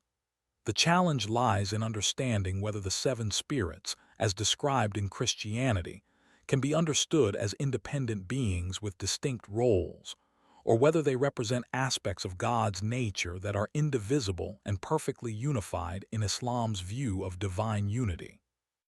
The seven spirits in Christianity suggest a more complex, multifaceted vision of divine action, where multiple agents carry out specific roles, each reflecting a different attribute of God. In contrast, the Islamic view emphasizes the unity and indivisibility of God's essence, with all beings acting under His absolute will. The question remains: if the seven spirits are independent agents in Christianity, what does this imply about the unity of God's will and the role of spiritual beings in the heavenly realm? In Islam, the seven spirits would not be seen as independent beings, but as symbols of God's perfection and unity, representing His attributes in perfect harmony. This understanding challenges the Christian conception of the seven spirits and invites a deeper reflection on the nature of divine sovereignty and the role of spiritual beings in carrying out God's will. Can the Christian view of the seven spirits as independent agents truly reflect the nature of God's justice? Or does the Islamic view of divine unity offer a more coherent and unified understanding of divine order? The theological implications are clear. If the seven spirits are autonomous agents, this raises significant questions about God's sovereignty, while in Islam, the focus on unity reaffirms that all spiritual beings act according to God's will, reflecting His essence in perfect harmony. The seven spirits of God, then, can be understood as reflections of divine attributes, unified in purpose and will, representing the fullness of God's eternal power and wisdom. The seven spirits of God, as presented in the book of Revelation, are described as seven flames burning before the throne of God, each representing a different aspect of God's nature and divine action. Revelation 4:5 speaks of seven lamps of fire burning before the throne, an image that suggests both divine purity and intense power. These spirits have long been interpreted as embodiments of divine attributes such as wisdom, understanding, counsel, might, knowledge, fear of the Lord, and the Spirit of the Lord. Some theologians have suggested that these seven flames are not merely symbolic, but represent distinct agents of divine will, each acting to fulfill a specific role in God's cosmic plan. Others argue that they are manifestations of God's essence, with each flame reflecting a different attribute of his nature. The seven spirits, as described in Revelation, stand before God's throne, burning eternally in his presence, yet their exact role and function remain shrouded in mystery. Are these spirits separate beings, each with a distinct purpose, or are they symbolic representations of the fullness of God's divine attributes, reflecting his power and wisdom in perfect unity? This ambiguity has led to different interpretations, with some Christian scholars suggesting that the seven spirits serve as active agents of divine justice and mercy, while others view them as representations of God's omniscient wisdom guiding creation from his throne. What is clear is that these flames burn eternally before God, representing the fullness of his presence, yet their precise function is not clearly articulated in the text. The seven spirits are often associated with the seven gifts of the Holy Spirit mentioned in Isaiah 11:2: wisdom, understanding, counsel, might, knowledge, fear of the Lord, and the Spirit of the Lord, suggesting that they reflect the attributes that equip believers for holy living and righteous judgment. However, the idea of seven distinct entities raises the question of how they relate to God's singular, all-encompassing will. If they are separate beings, how do they fit into the larger divine order? And if they are merely representations of God's attributes, what role do they play in the execution of divine justice?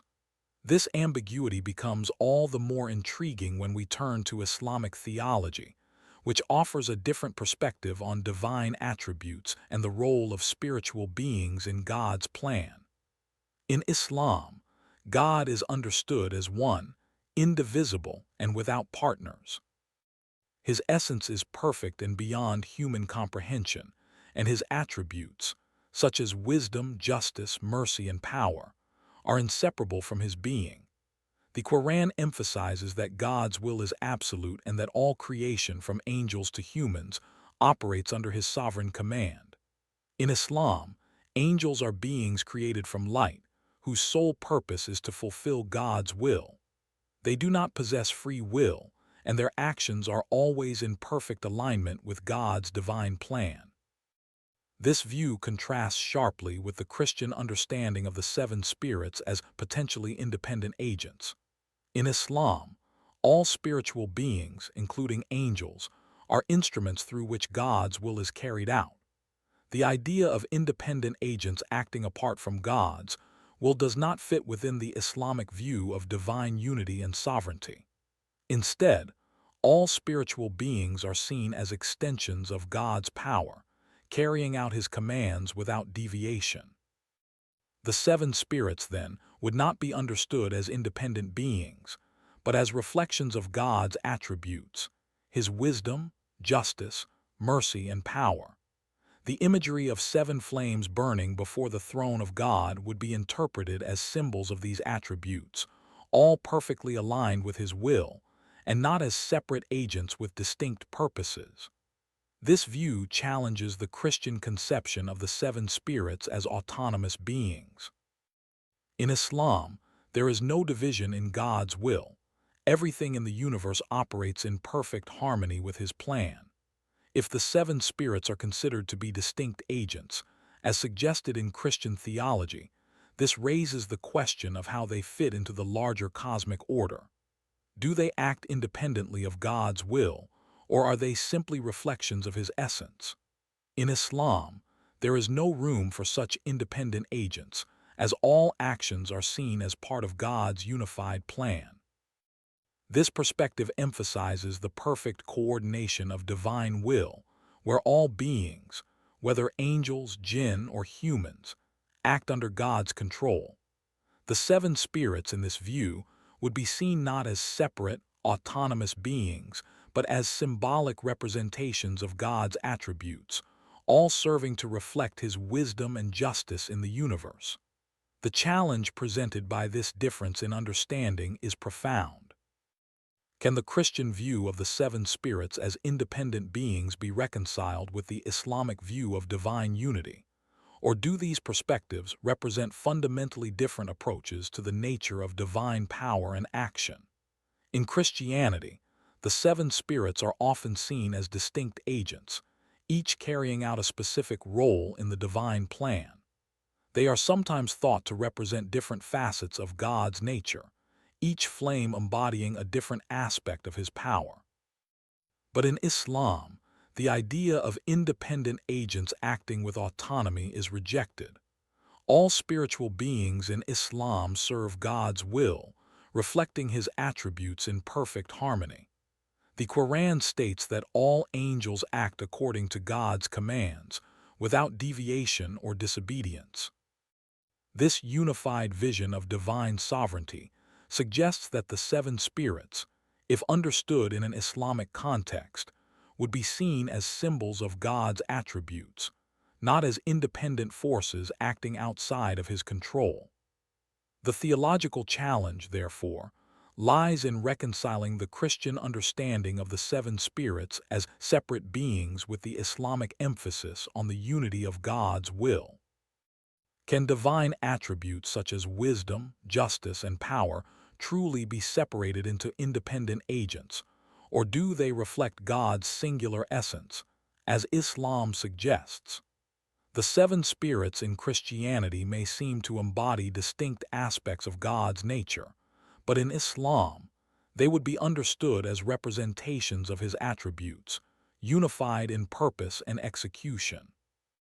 This challenge forces us to confront the nature of divine power and sovereignty, asking whether the Christian conception of the seven spirits as independent agents undermines the unity of God's will or reflects a more complex understanding of divine justice.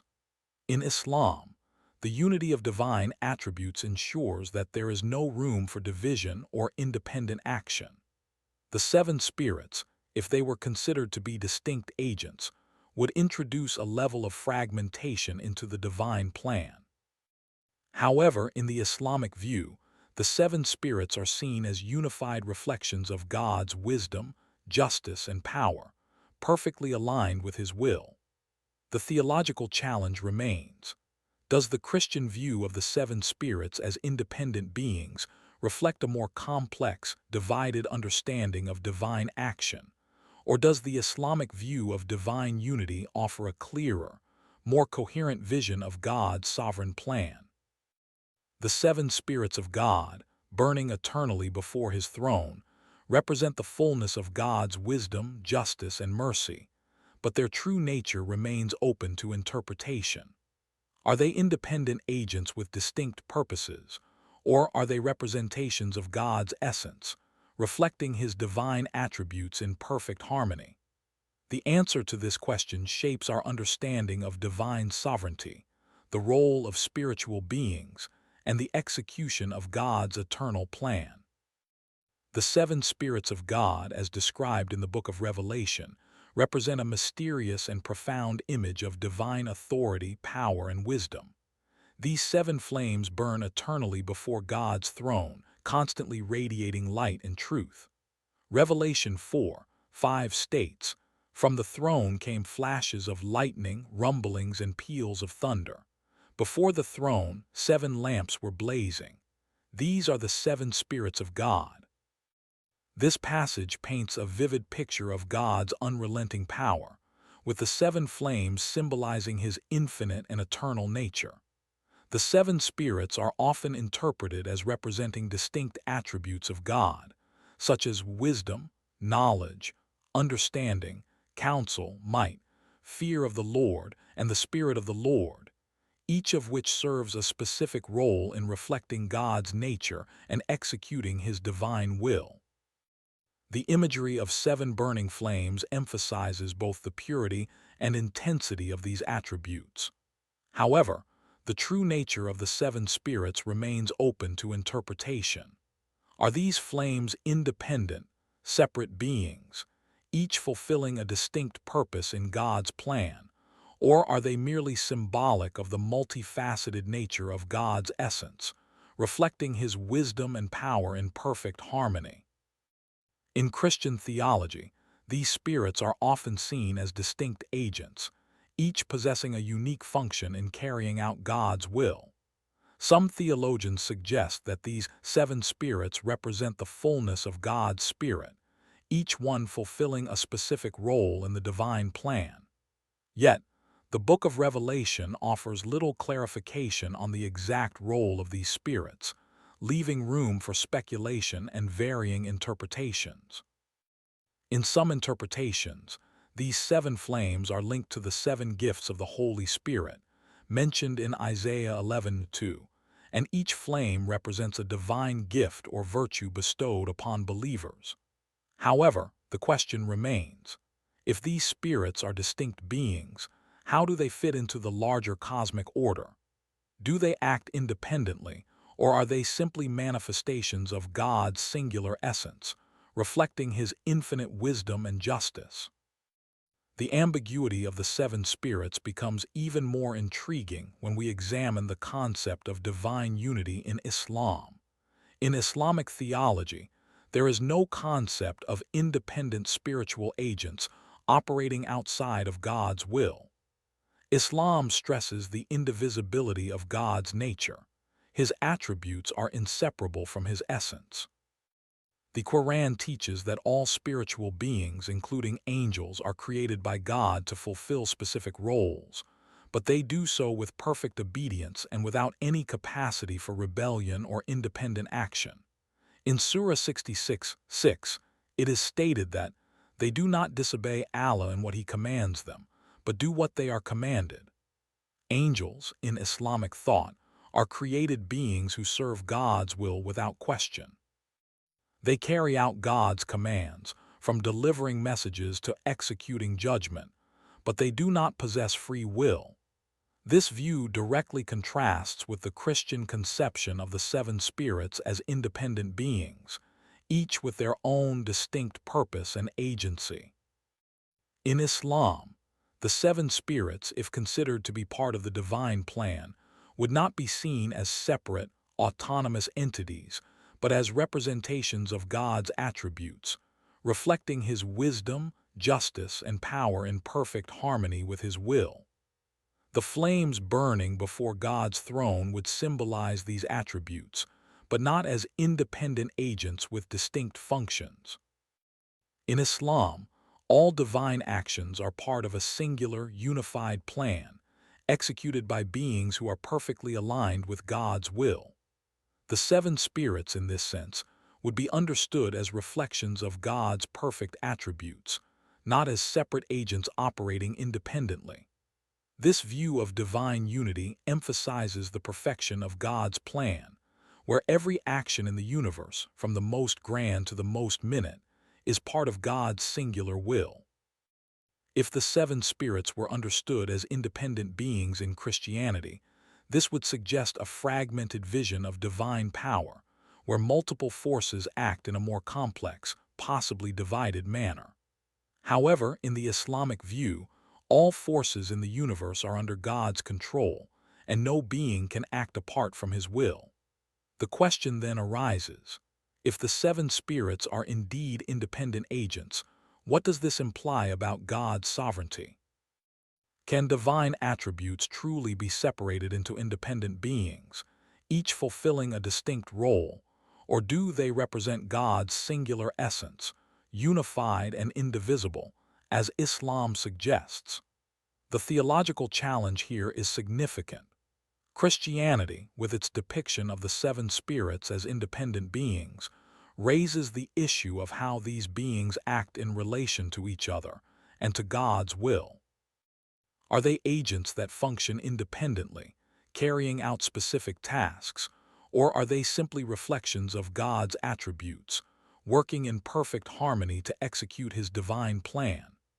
Islam provides a different understanding of spiritual beings, where all angels and divine agents serve God's will and act as instruments of His authority. There is no room for independent action or rebellion in Islam's vision of the divine realm. The seven spirits in the Islamic view would not be seen as distinct agents with separate roles, but as symbols of God's omnipotence, each flame reflecting a different aspect of God's power.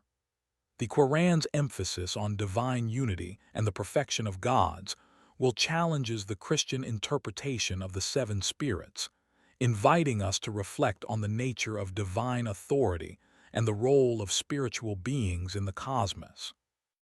If the seven spirits are independent agents in Christianity, can they truly reflect the unity and sovereignty of God's plan, or do they imply a more complex, divided understanding of divine action?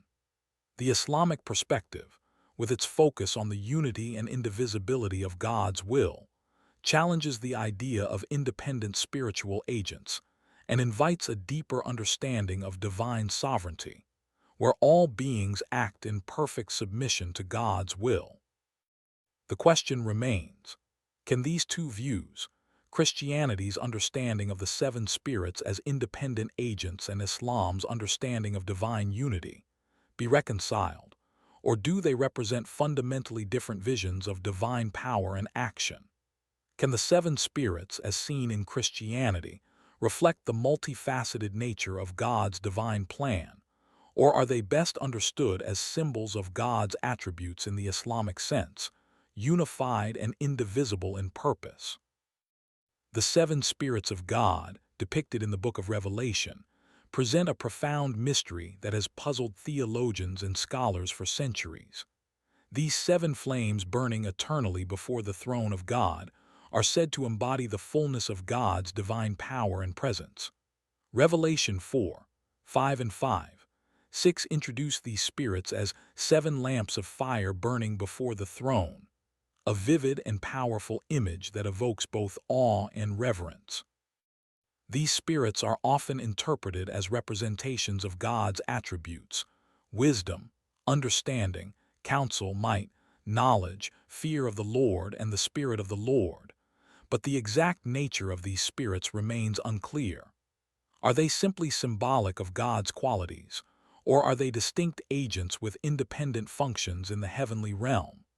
The text does not provide a clear explanation of their role, leaving room for various interpretations.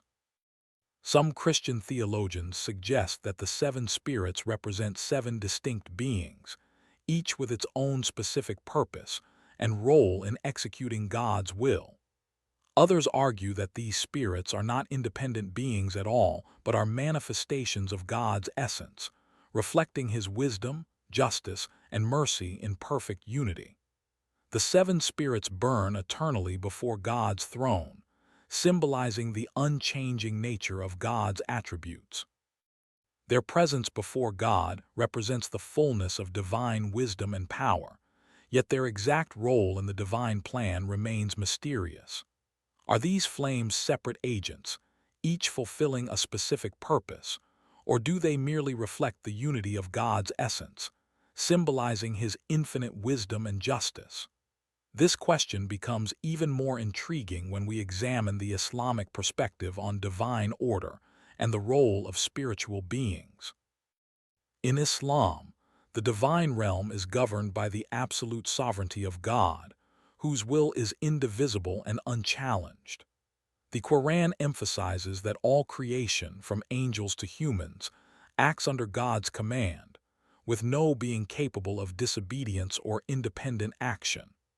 The concept of independent spiritual agents, as suggested in Christian theology, is incompatible with the Islamic understanding of divine unity. In Islam, Angels are beings created from light, tasked with carrying out God's will without question. They do not possess free will and cannot act outside of God's plan. In Surah 66:6, the Quran states, "They do not disobey Allah in what He commands them, but do what they are commanded."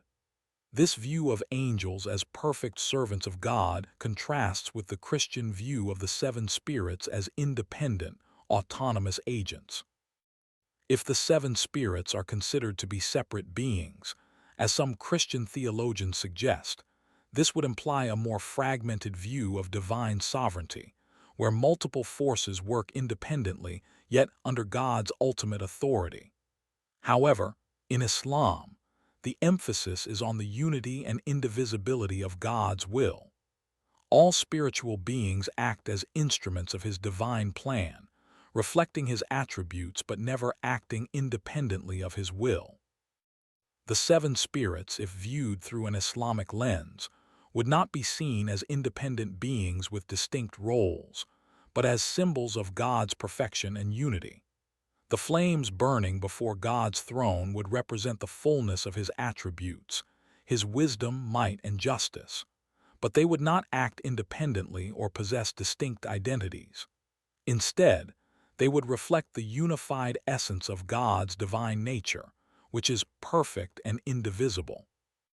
This view challenges the Christian conception of the seven spirits as separate agents with independent roles in the divine plan.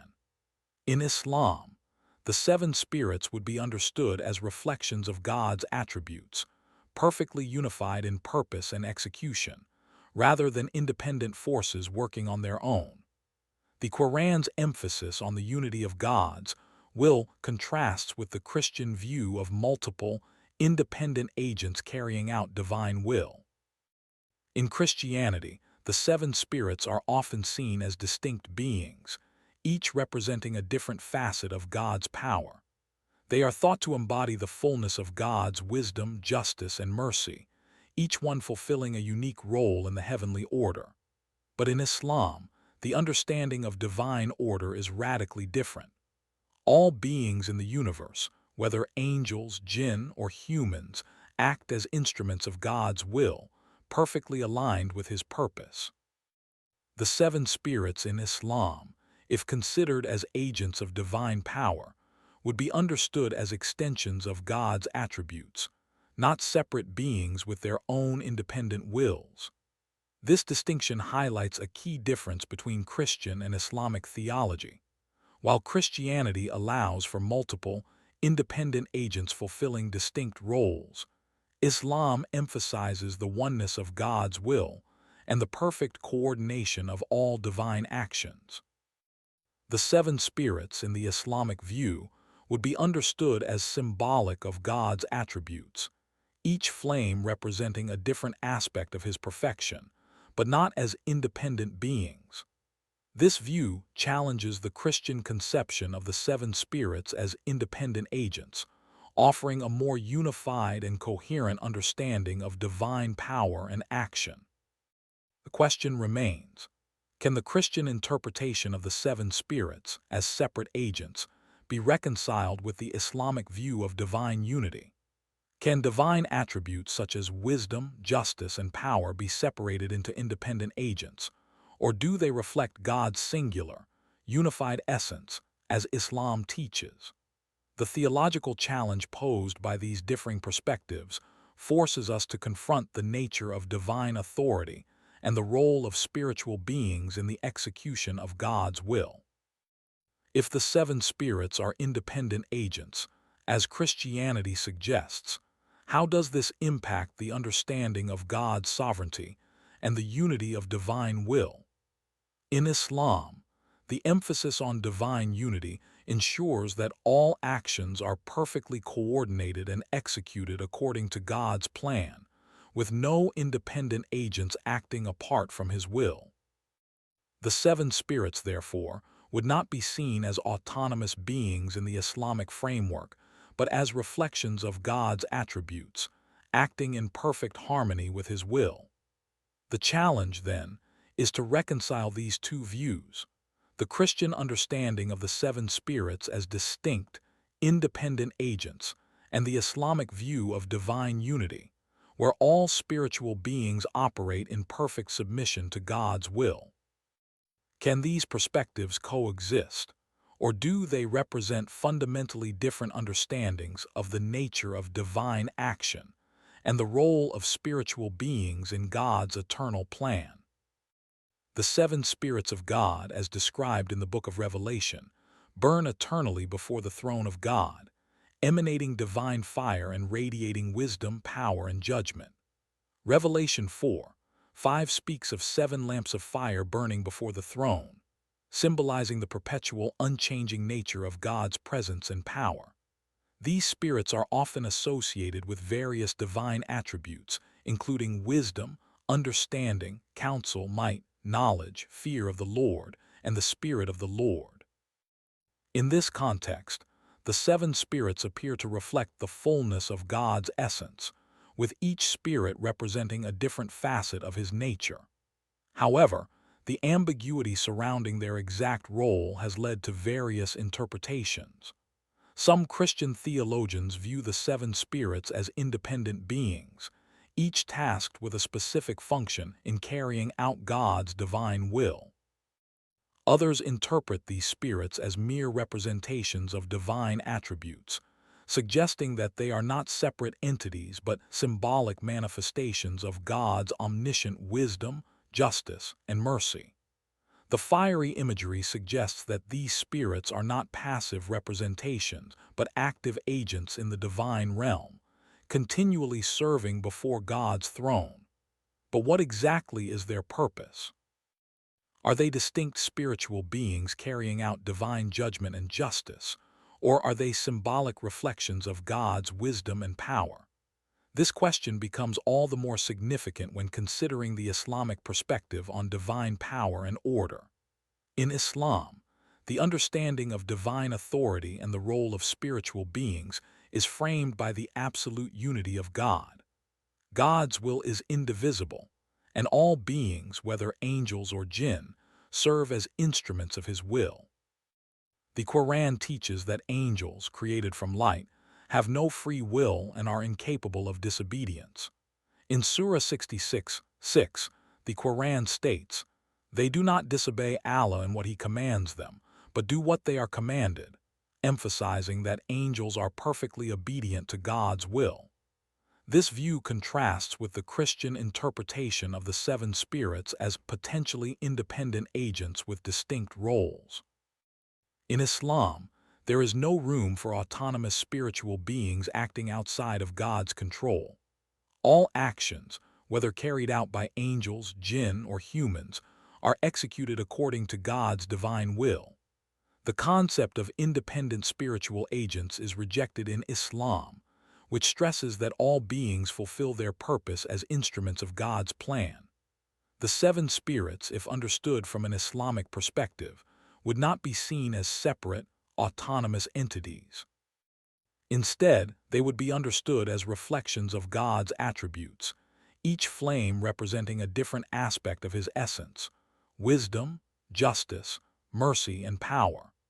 The flames burning before God's throne would symbolize the completeness of God's nature, with no independent action or agency apart from Him. This distinction between the Christian and Islamic views of the seven spirits raises important theological questions. In Christianity, the seven spirits are often viewed as distinct beings with specific roles in executing God's divine plan, each spirit representing a unique attribute of God's nature.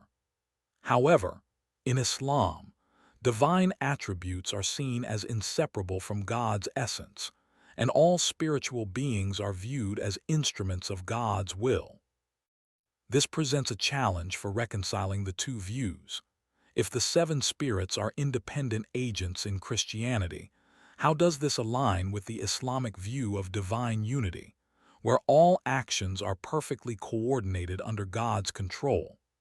In the Christian interpretation, the seven spirits may act independently, each fulfilling its role in the cosmic order, yet always under God's ultimate authority.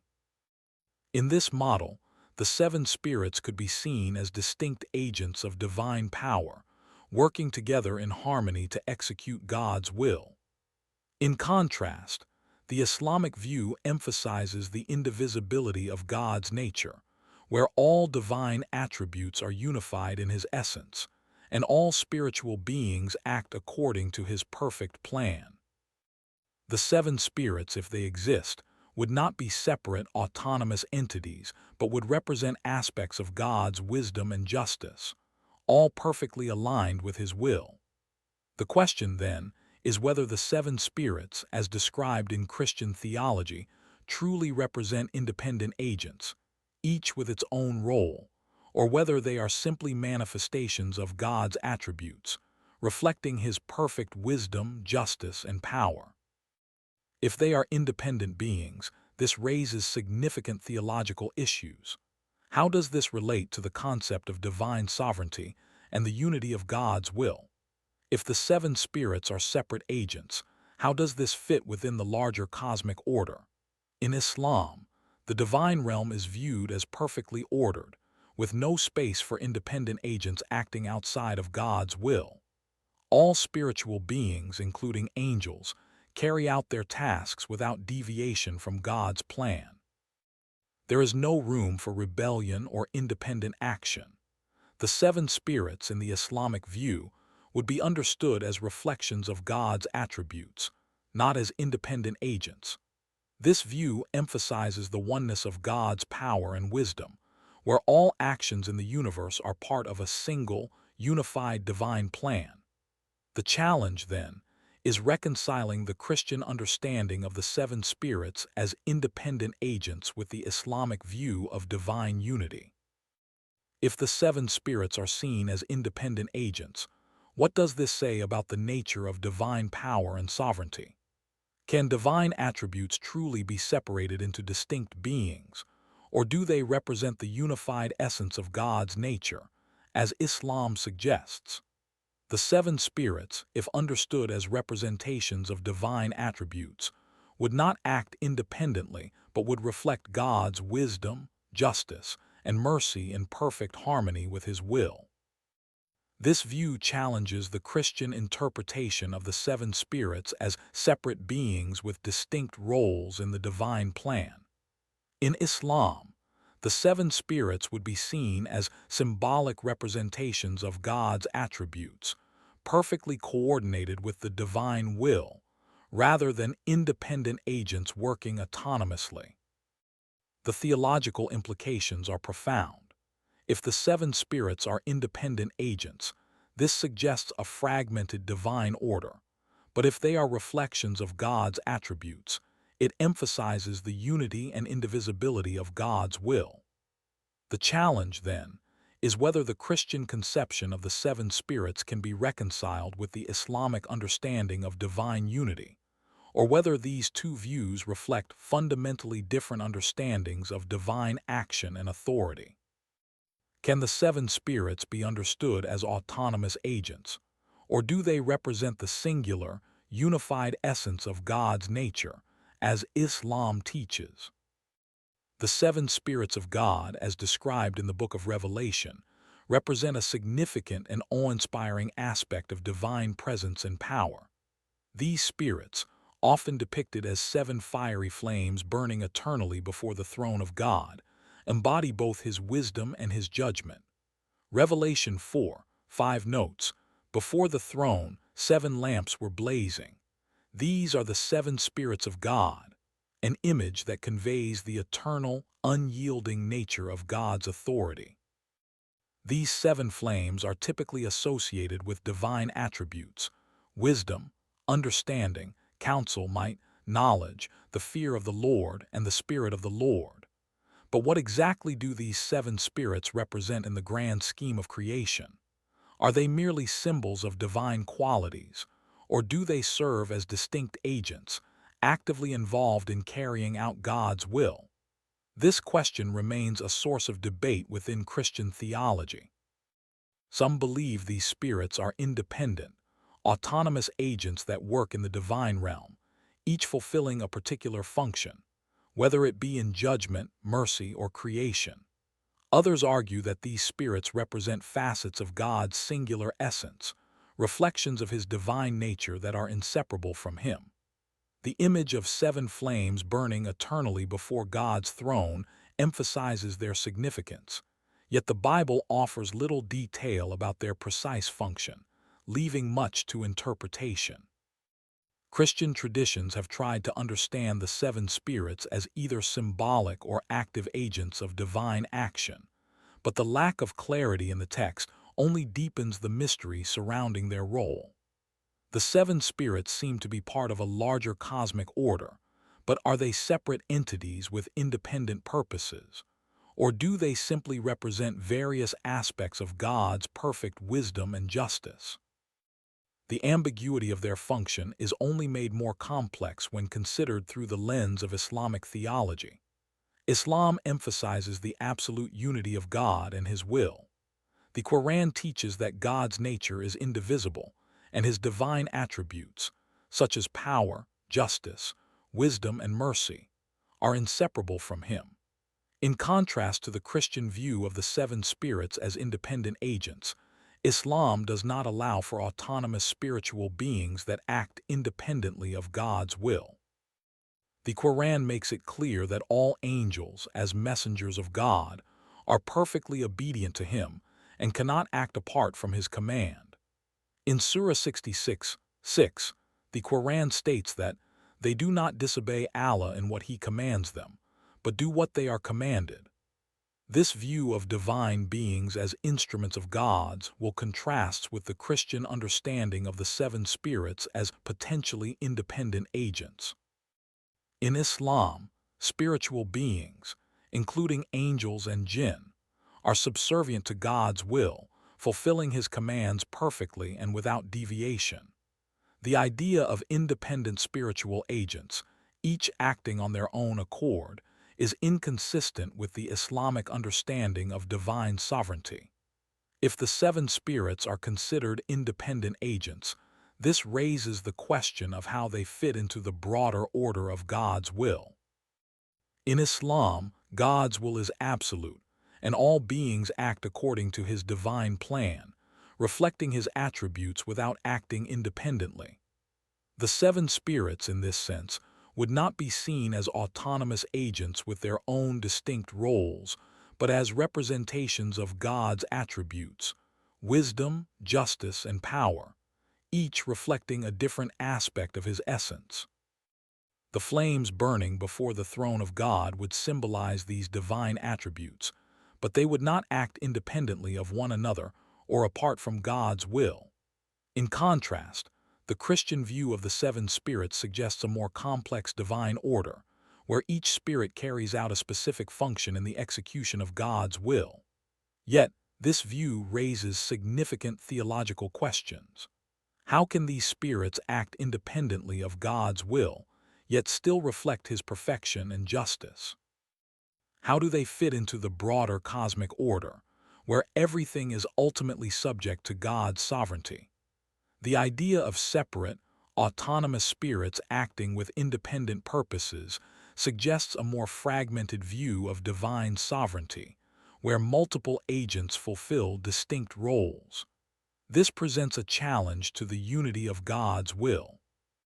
In Islam, on the other hand, the seven spirits would be seen as reflections of God's nature, each one embodying a different facet of his perfection, but not acting independently. The unity of God's will is emphasized in Islam, where all beings, including angels and other divine agents, act in perfect alignment with God's plan.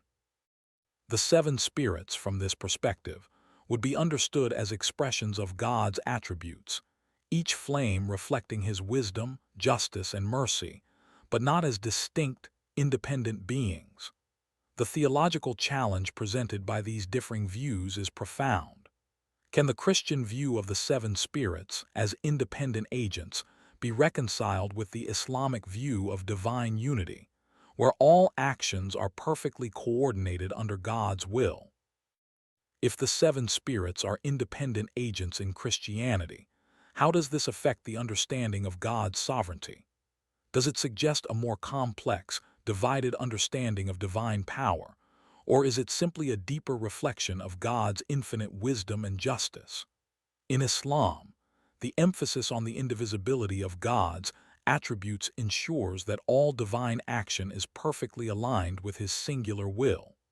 There is no room for independent action or rebellion within the divine realm. The seven spirits, if understood from an Islamic perspective, would be seen as unified expressions of God's wisdom and power, reflecting His attributes in perfect harmony with His plan.